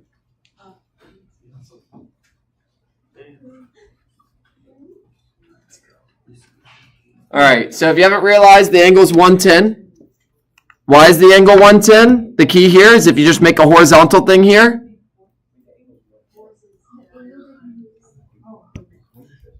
So if you make this little thing here, this is 20 degrees. Oh, how do I fit this here? That's 20 degrees. This is 90 degrees. So this angle is 90 plus 20, which equals 110.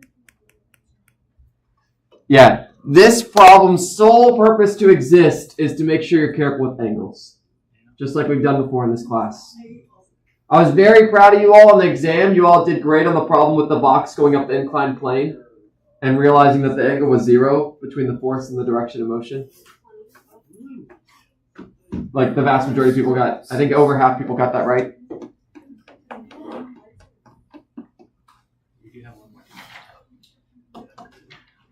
All right, and you just chuck in the numbers, and it's pretty straightforward. If this problem, if the arm had mass, it would have been just like the last problem. The angle would have been the same for the arm. You would have used the center of the arm. This is why holding up your arm is difficult. There's a torque acting on your arm that wants it to fall. For you to hold your arm up, your shoulder has to apply some torque to counteract the torque due to gravity. Now, what if your arm is straight up and down? It's not that hard to do anymore. Why? Because the force of gravity is down, R is up, the angle is 180, sine of 180 is 0. You don't have to fight that torque. When your arm is straight up and down, gravity and your arm point in the same opposite directions. Your torque is 0.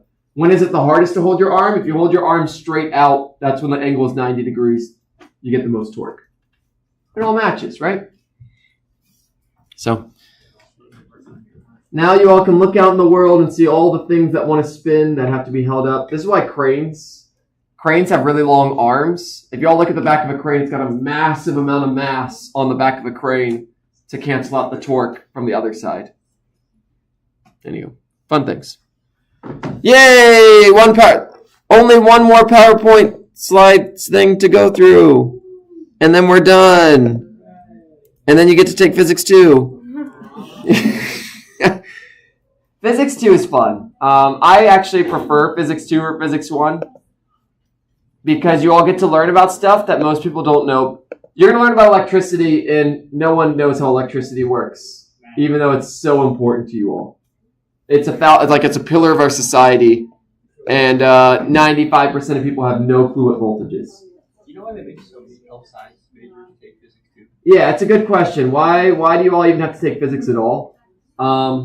My best guess is, as you realize, this class is vastly different than your other classes in terms of the skills you have to utilize. Like, I get Physics 1, but like Physics 2 seems very unapplicable. Yeah, so in general, I'd say 90% of the stuff I teach you, you don't need to know in the job that you're going to have. That's true of even Physics 1. Like, your torque and stuff like that's nice to know, but your intuition about like stuff is good. So I think the argument for physics is more so the skills, the way of thinking, as opposed to the content itself. Yeah, that's the argument I think it's... Yeah, and as you can tell in this class, like it required you to study and prepare and think in ways your other classes don't. Whether or not that's useful or not might be more subjective. Whether or not you feel like you've actually learned how to think better might be subjective, but yeah, that's my thought process. So, I'm of course biased. I think it's useful, but of course I'm biased. All right, great. New slideshow. Moment of inertia and angular momentum. You're like, wow, those are weird words. Moment of inertia is mass for a spinning object. Angular momentum is like momentum with the word angular in front of it. There you go. Hopefully it's less intimidating. All right. This PowerPoint, the only new thing in here is learning moment of inertia. Everything else is going to be stuff that you've like seen. So we're going to talk about moment of inertia. We're going to do Newton's second law, but for rotation. We're going to do momentum, but angular. We're going to do conservation of energy, but you'll learn a new energy, rotational energy. So my hope is this PowerPoint slide should actually be, as weird as it sounds, easier than the last one. I don't know. We'll see. This one is very much, 90% of this is stuff you've seen with the new paint job. The only 10% that I'd say is like new is this moment of inertia. And you all are spared the worst of moment of inertia. Yeah, you don't have calculus, so I can't make you actually calculate it. So you're spared. All right. So this is to get us in the idea. It would have been great if I had actually gotten this as a demo, but I didn't, so whatever. Take your guess. Most of you might get this one wrong, and that's okay. I haven't taught you this, but it's to get you the idea. I roll 4 objects down a ramp. A sphere, a hollow cylinder, a solid cylinder, and a hoop. They all have the same radius. They all have the same mass. They're all released from the same height. Which will reach the ground first? And to make this somewhat fair to you all, I'll teach you the concept. I'll tell you the concept that you need to solve this. It's harder to spin things when their mass is farther away from the center. It's harder to spin things when the mass is farther from the center. You all know this. It's really easy to spin if you all put your arms really close to your body. It's much harder to spin when you all put your arms farther away from your body. So that's the only thing you all need to answer this. It is harder to spin if the mass is farther from the center. And we'll explain why as the PowerPoint goes on. The only reason I would debate for solid cylinders is because there's a hollow cylinder option. So I'm like, Well, it definitely can't be the hollow cylinder. no, exactly. That's what I'm saying. But like, why would we give the solid cylinder as an option? You know what I mean? But Yeah. that's more. Yeah. And the thing I'm going to teach is something we already said. If you're farther away from the center, does it go faster or slower with the same rotation? So like, okay, I'm spinning. What's going fast? Which has the highest velocity? Regular velocity. Is it the outside of my hands or like the inside? Which one has to travel faster? Yeah. Yeah, the outside. So then would the cylinder be it? So the idea here is it's hard to get things going fast. Yeah. Like that requires a force and things like that. Whereas if I'm really, really close, I don't have to get it going as fast to spin faster. It's easier to spin something that's tight like this Yeah. because you literally don't need to make its velocity as high. Yeah. Whereas this, you have to make its velocity much higher to spin at the same rate. Okay. So, yeah. So it's harder to spin things if their mass is farther away because you literally have to make it go faster to spin at the same rate. Okay. So yeah, which of these objects has the mass? The one that's going to reach the ground first is the one that's the easiest to spin. The one that's mass is closest to the center. A hoop has no mass in the center. They're all the same radius. All right, so I'll give you all a little bit more time. 10 more seconds or so. So most of its mass is in that. Then it wouldn't be a hoop, or then it would be. It wouldn't be a solid. It'd be a solid cylinder with a black hole in the middle. Yeah, but so all the mass is This is a uniform density. All these objects have uniform density. All right, Question how that's physically possible. we'll close that out in 5, 4, 3, 2, 1. So, again, the key concept in basically this entire PowerPoint is the farther away the mass is, the harder it is to spin it. The more energy you have to put in to spin it. Why is that? When you all spin, if my arms are sticking out, what's going the fastest? Your hand. My hands, because they're literally, we talked about this, they're farther away. Think of the Earth. The equator goes faster than the poles. It's hard to make things go fast. Whereas when I put it really tightly, I don't have to move as fast to get the same rotation. So it's harder to rotate things when they're farther away because you literally have to make their velocity higher. All that to say, I'm going to go with the extremes first here. So we're going to go through process of elimination. Which of these has the mass like all the way on the outside? What's the worst case scenario out of these options? The hoop. The hoop literally has all its mass as far away from itself as possible. Hoops are the hardest to rotate. It's not going to reach the ground first. It's harder to rotate it. Its mass is really far away. Fun fact, the hollow cylinder is the exact same thing as a hoop. All its mass is on the outside. A hollow cylinder and a hoop, as far as we're concerned, same exact thing. All the mass is on the outside. Now, We're between a solid cylinder and a sphere. And this is where it gets a little tricky to kind of visualize this. So a solid cylinder, there's its cross section. A solid sphere kind of looks the same from the side, but it's got these like arching sides. So a sphere kind of bulges more in the middle. So a solid sphere is the best one. A solid sphere is the best because a solid sphere has more of its mass towards the center than all the other objects.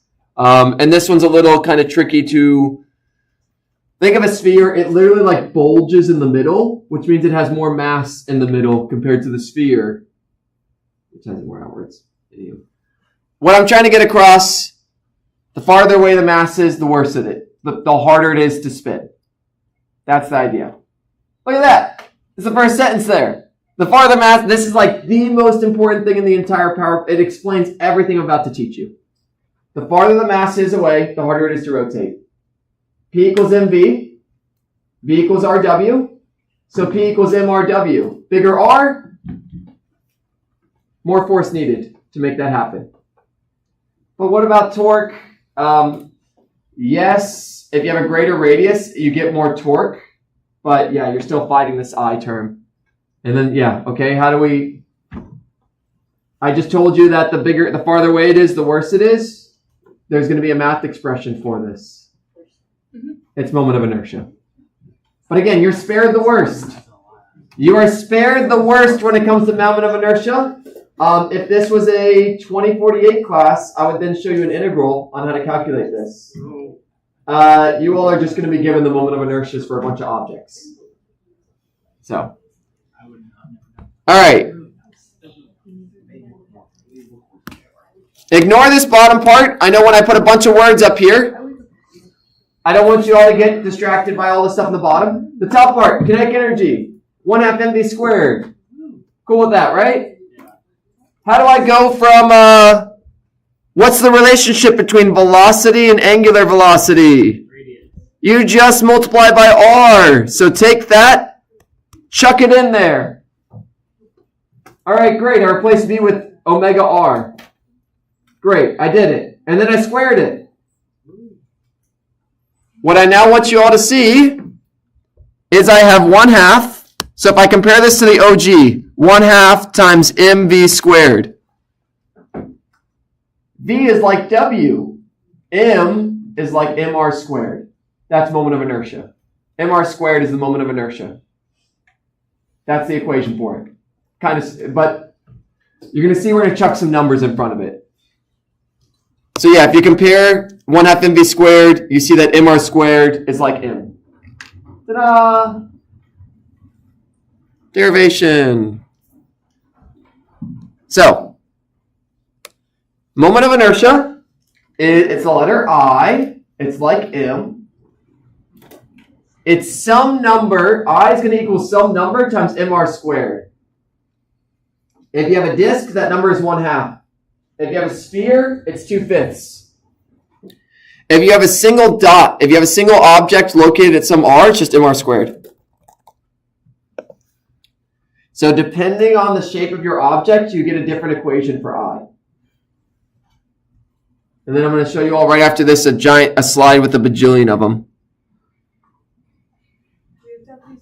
No, you do not need to have these memorized. Great question. Look, there they all are.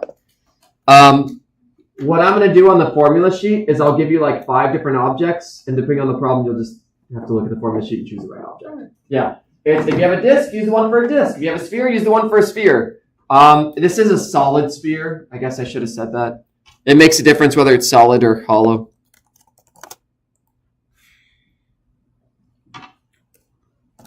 But yeah, they're just, if you want to find I, just find the right shape, chuck in the numbers, and hit enter. This is the 10% new thing. And yeah, it's not bad. But we have to do this because it's hard to spin things. Different shapes are harder to spin. A solid sphere is kind of like the best case. When we look at this big old list in a second, you're going to see a solid sphere is kind of the best. Maybe a thin rod actually is the best, but that's kind of cheating. It's just like a rod. It's not three-dimensional. No one's going to make wheels out of a rod. All right. So again, it's just some number times mr squared. Behold, a big picture with a bunch of different things. If you have a solid sphere, it's 2/5 mr squared. If you have something called an annular ring, which sounds really fancy, it's just that. It's, gosh, how did a ring? Yeah, a ring with, you don't even care whether or not that ring has like a width to it. Let me just prove that to y'all. Where's the other example, the other version of it? Is there another version of it? Notice we don't care. We don't care whether this ring has that. Let's call this L. L doesn't show up in the equation. You don't care whether it's a cylinder or ring. It just has some thickness to it. R1 is the inner radius. R2 is the outer radius. Here's a solid. Oh, and it matters where you're spinning. So let's do like the easy ones. If you're spinning about the axis here for a solid cylinder, it's mr squared over, it's 1/2 mr squared. If you're instead spinning about the middle, it's worse. You have to do, where did all these come from? Integrals that you don't need to bother with. Yeah, so, all right, great. What does this look like in practice? If you all go to the formula sheet, I recently updated this. At the top of this section, I just give you a bunch of moment of inertias. And when you're solving a problem, you just find the shape and use that equation for I. So on the test, I'll just chuck a bunch of these on the formula sheet. The classics are a cylinder, a sphere. If you notice, a disc is the exact same thing as a cylinder and a ring. A ring is the word. That's a hoop. A ring is a hoop. So, anywho, I'll make it very obvious in a problem. For example, let's just scroll down here. Let's find one. A father pushes a merry-go-round ride. It has a radius. Consider the merry-go-round to be a uniform disc. Like I straight up tell you what shape it is. Great. Do I tell you? Assume it to be an annular ring. Here's a neutron star. What shape do you think a neutron star is? A sphere. That one I don't tell you, but I think we all know stars are spheres. Hopefully, maybe. Yeah. Hopefully. What's the velocity of a hoop? Spherical shell. Like, I literally tell you the shape in the problem. I'll always tell you what. And on the test, if you're like, what shape is this? I'll tell you. It's a disc. It's a hoop. It's a sphere. Don't stress it. I don't need you all to know that a playground merry-go-round is approximated as a thin disc. Like, that's not a skill I necessarily need in this class. But anywho. Great. Okay. Now, 5-kilogram ball is attached to the end of a 2-meter string. If we spin this ball in a circle, what's the moment of inertia of the system?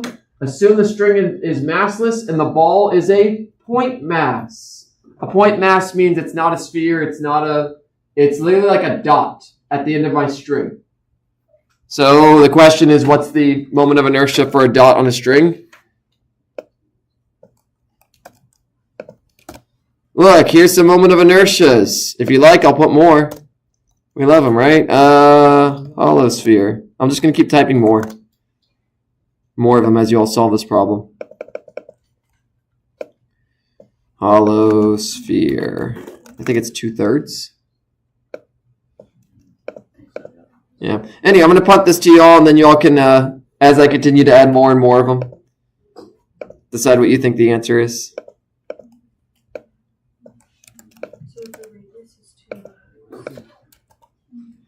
All right. What other shapes do I want to do?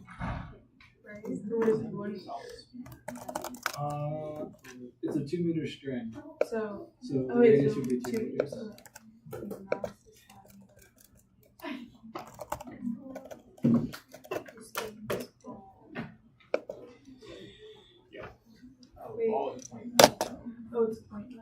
Yeah, and so a point mass means it's literally like a mass that's at a point. It sounds stupid, but like, All the mass is located where this thing is, where this ball is.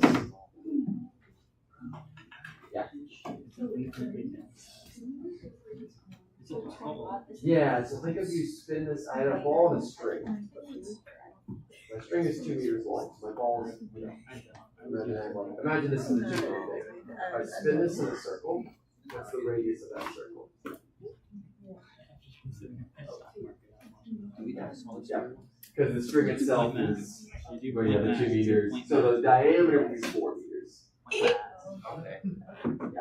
Yeah. You do the sphere world like I did. You get small and mass. Oh really? Oh.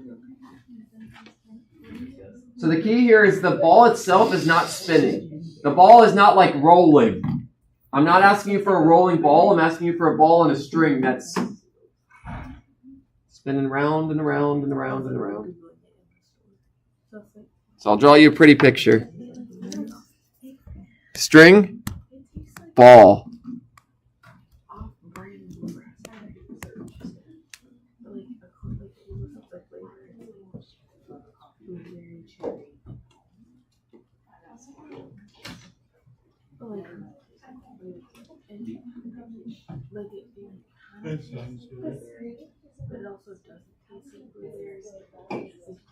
Yeah, so it'd be a sphere if this whole entire rotating thing was one big solid sphere. Yeah, but this is a dot at the end of the string here. So like, this one is literally a whole sphere that's like rolling.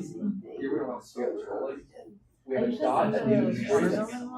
We have a dot that's going in a circle. I had it like 2 weeks ago. Dot that's going in a circle. That's the way to keep up with it. It's just a dot. And fun fact, every object we're going to talk about is a dot.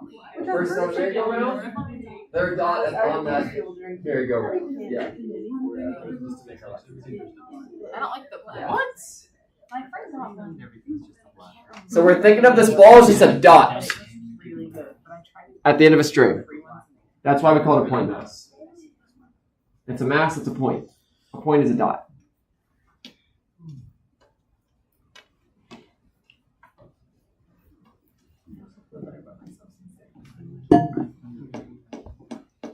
You're just so popular. Alright, we'll go like 10 more seconds. Uh-oh.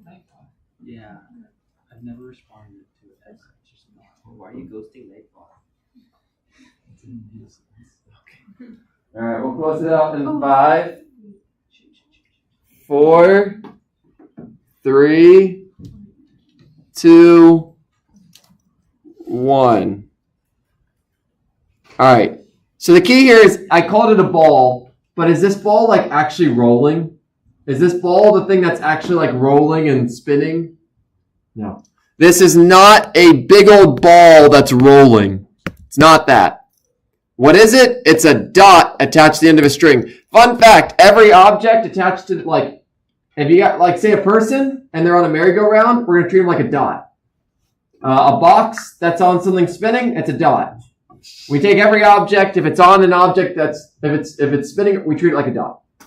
Now, if the object itself is the thing rotating, say you have a sphere rolling down a hill, it's a sphere. If you have a cylinder rolling down a hill, it's a cylinder. All that to say it's a point mass. You just do 5 times 2 squared. So that's going to be 5 times 4, which is 20. And that's my answer. Yay. Now, in some of these future problems, you are going to have to realize that a person is a point mass. I might not say that. So we'll get to those when we get to those. All right. Calculate the moment of inertia of a skater given the following information. The 60 kilogram skater is approximately a cylinder. This is what we do as physicists. Cows are spheres, right? Great. They're a solid cylinder that has a 0.110 meter radius. Then they extend their arms. And they have 2 0.9-meter-long arms, which are 3.7 kilograms each. They extend straight out from the cylinder like rods. So now you have a cylinder plus some rods sticking out. So I'm going to draw a beautiful picture of this. Here's part A.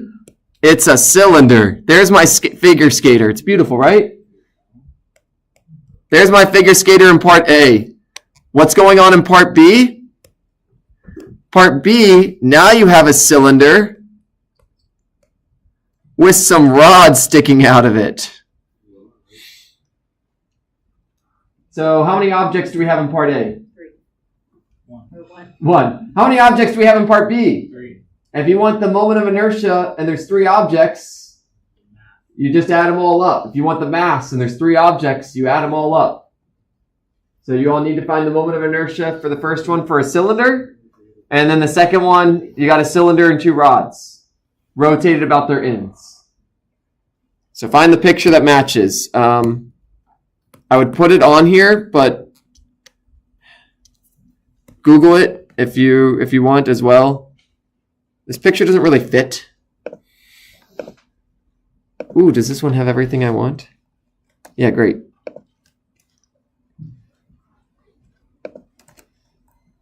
All right, you can totally read all that. Oh, it's so difficult.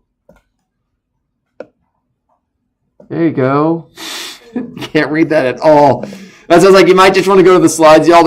I don't think there's any easy way for me to make this visible for you all. Ooh, I have an idea. Yeah.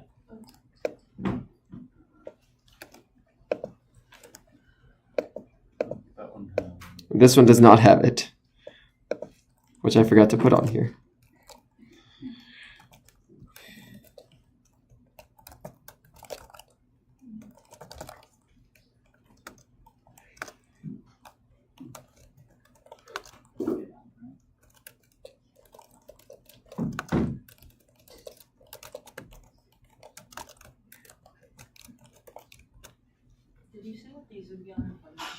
Yeah. If you all need you do not need to have these memorized. If you all need a specific moment of inertia for a sphere, for a rod, for whatever, I will put it on there. It might be in a big old list with a bunch that you might not use as well. Maybe L instead of R. Oh, yeah. They're not using R. Yeah, there you go.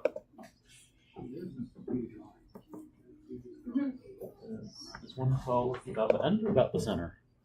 Oh, you're right. It's about the center of the 12th. It's over 3. That's what I get for trusting my memory. Yeah. Nice memory. It's like I forgot it. I know 112 is one of them. But that's the 1/12 is the center. Which is like, maybe that's like the best case scenario. I think that's the lowest moment of inertia you can have is a thin rod. Well, a rod. I don't think there's a lower coefficient than 1/12. It shows up. Yeah, I was like, I can't think of any other geometry. Kind of. It's not technically right.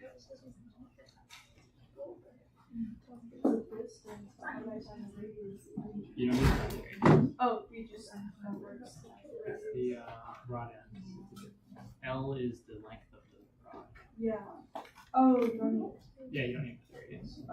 And this is number 1, because if you can't solve moment of inertia, every problem we do after this you won't be able to do. Because they all have I in them. Every single equation moving forward is going to have an I. So that's why we have to practice this. You stood up like an hour.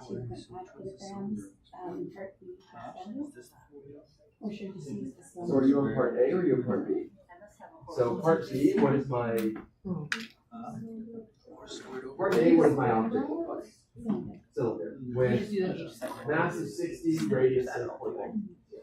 Part B, what's my object? Scroll up. It's the Yeah. Now, before, when the person was all together, it was their arms and their body. So it was 60 total. But now I've taken those rods and I've brought them up. I got 2 arms. Oh. Okay. If you add the 2 arms plus this 52.5, it equals 60. Okay, I see it It's now. the same mass, it's just distributed differently. I see it now. Yeah. Thank you. Yeah. We are making so bad. Moment of inertia. Yeah, you're good. Yep, it's just like finding, I got 3 objects and their masses together. Right. Like, what's the total mass? Yep. I mean, yeah, but like, Okay. yeah, but like, Yeah. just like how Same amount of mass, just distribute. Yeah, that's what I was thinking. I was like, it's like great. Or like, five guys. And you're back. No. Yeah, and you all can test this for yourself. If you literally just spin in your chair and you have your arms inwards, if you stick them outward, you'll slow down. If you bring them inward, you'll speed up. It's literally this problem. Foreshadowing of conservation momentum. Spin in your chair with your arms out, then bring them in, and you'll go faster. Because you're literally changing your. Yeah, so it's. I needed to experiment a few more trials. Yeah, it's a fun thing to do, and these chairs actually spin pretty well. Yeah, I've utilized this to make my daughter spin faster on playground rides. It sounds stupid, but what do? If you you know those like toys that you can spin around? If you're running on the outside and you're making it spin, so you run around on the outside with it. If you then hop on the inside, you move the mass toward the middle and it spins faster. Yeah, so don't just like, if you just push them, that's kind of, if you actually run around the outside and then you actually hop on it yourself, you will make it spin much faster. And then if you move to the middle of it, it'll spin even faster. Because you're just moving the mass to the middle. Bring like a moped over. Yeah, gosh. So, yeah, and if you're having a hard time spinning it, make the kids go to the middle of it. They'll spin much faster. They won't be technically moving as fast, velocity-wise. So many playground applications. So they stopped putting these rides at playgrounds. Yeah. Probably. But a recent one I went to had it. They were really smart. One of them they made flush. They really like a small kid one. They made flush with the ground. So I was like, oh, that's smart. That way you don't like fall. It seems like a great idea until it's suddenly not. No, it worked really well. It's good. Well, I mean, my daughter got run over by another kid, but that's fine. that's gonna happen. I'd worry about the gap being a pinch hazard. No, they made it really. Yeah, it's really really flush, and it shouldn't pinch you either because it's like constant. You'd be like if something gets stuck in there and then like there's an object. Oh, yeah. Yeah. Yeah, I was like, it's got to be some. There's no element of. It's like, when they're on top of a slide, they could fall. Yeah. The other one they have in the bigger kids area is above ground, but it's got ropes, so it's like enclosed with ropes, but there's like holes for you to climb into. It's like you can't fly off it if you're just in the rope part. It's like it's great. Oh no, you can get them going wicked fast. No, they still say faster, faster. They say I'm done when you get going too fast. They still get freaked out.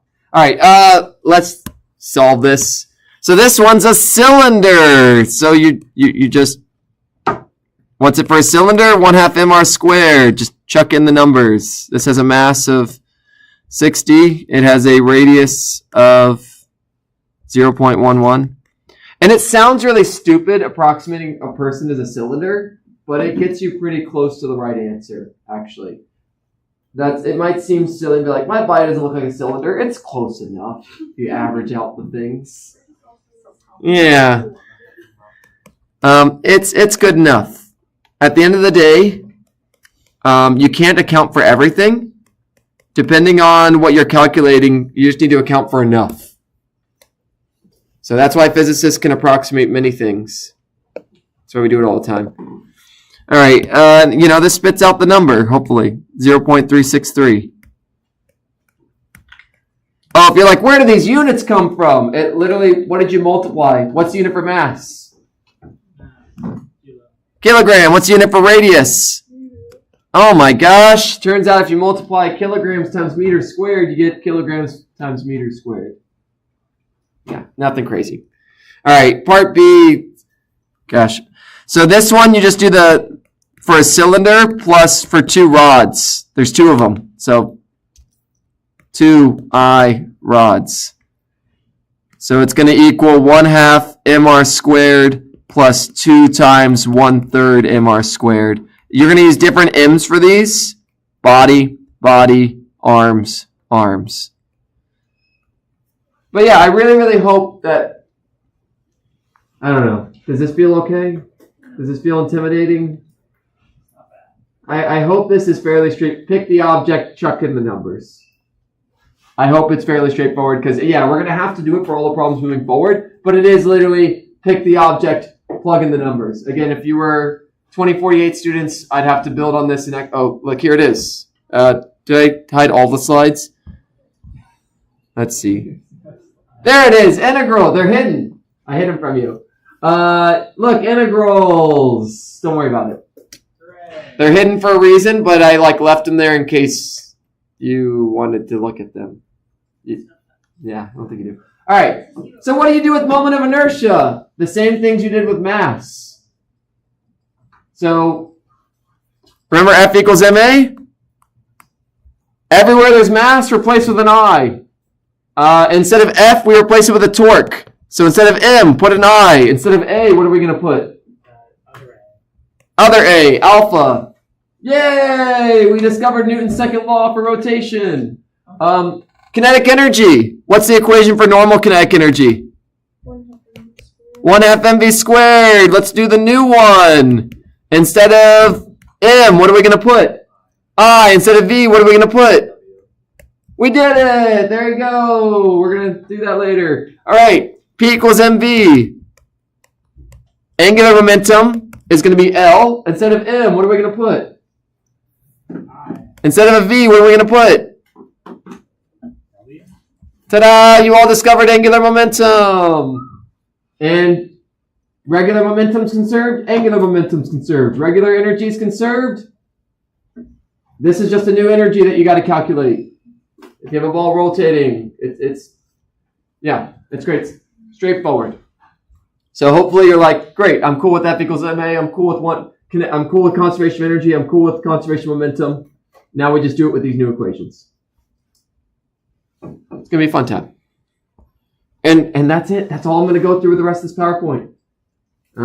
There's a decent chance that I'll get through most of this on Thursday, and then I have to figure out what I'm gonna do Tuesday. All right, Vacation. Yeah. It's very likely we'll finish early. All right, I already kind of mentioned this. F equals ma. Let's see if we were paying attention. What's the rotational analog for F? Yeah, we're going to finish early today. I'll do this torque one, and this is the last one I'm going to do, so I at least have something to do Thursday. Yeah, we're definitely going to finish early. We're going to do this, maybe do a problem. Yeah, is the rotational analog for F, tau, P, or K?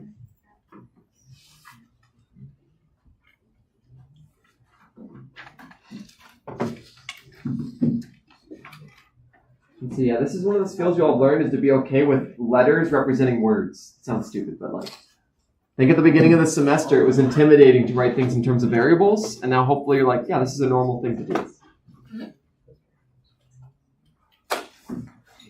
It's especially great when you have the right letters of the word. Yeah. This one's good. This one doesn't. This one's good. We're cool with this one. It's kind of like the same letter. I'm a big fan of momentum. Yeah. But it was taken. What do you want? Look, what are you gonna do? Either mass gets M or momentum gets M. You can't have both. If the Greeks don't have an M, Because you can't have M equals MV. It'd be nonsense. Yeah, what do the Greeks have for M? I actually don't know. They do. I don't know what M is in the Greek alphabet. I don't think it's one-to-one correspondence. Yeah, it's not. I just write the word. No, you can do it. You are more than welcome. That sounds terrible. That's what I do on all of my cards for the exam. You just write out what Yeah. That's fine.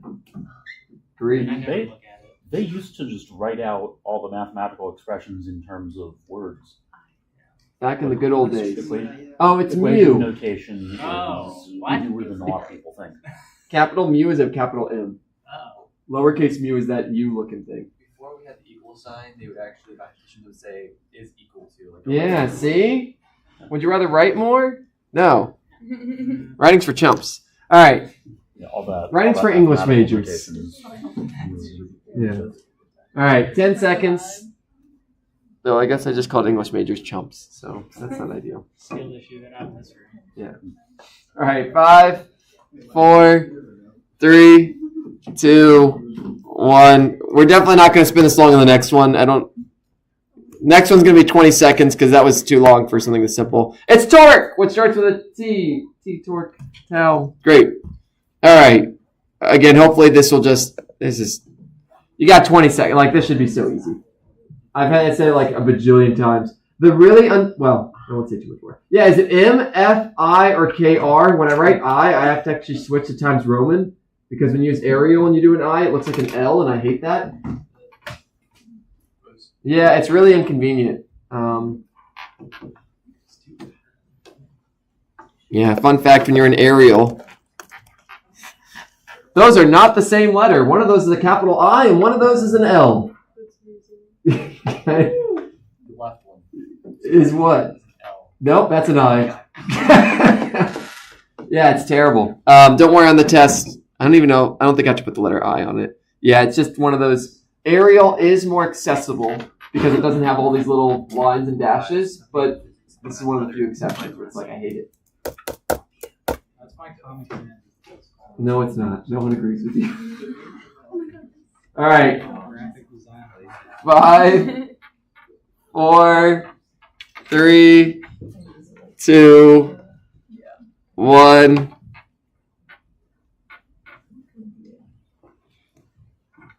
Ka-chow. All right, it's I. Great. So, great. Torque equals I alpha. We did the thing that I said we'd do. Yeah. If there's a torque, you get an angular acceleration. Angular acceleration is not velocity. It means whether or not you're going to be spinning faster or slower. It does not tell you which way you're spinning. It just tells you whether or not it's going to spin faster or slower. Torque equals I alpha. Torque is the sum of all the torques. Net force equals ma. Net torque equals I alpha.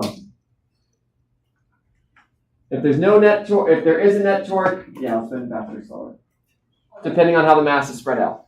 Depends on your object. A sphere will respond differently to torque than a cylinder, than a ring because of the mass, because of I. All right, and then let's see.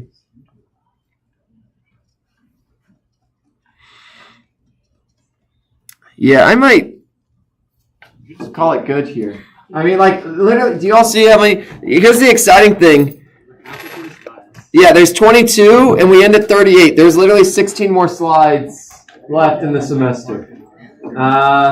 Yeah, we're going to finish earlier than I expected, I think, which is, yeah, I have to figure out what we're going to do Tuesday. I mean, I could just do more review. Huh? Yeah, we'll just do more practice. That's fine. I mean, we'll figure it. I'll let you on that Thursday. Oh. Yeah, I was gonna say, you're not yeah, I'm fine. That's like, yeah, we can do something like that. But that's also what is something? Yeah, I don't like it. It will just be really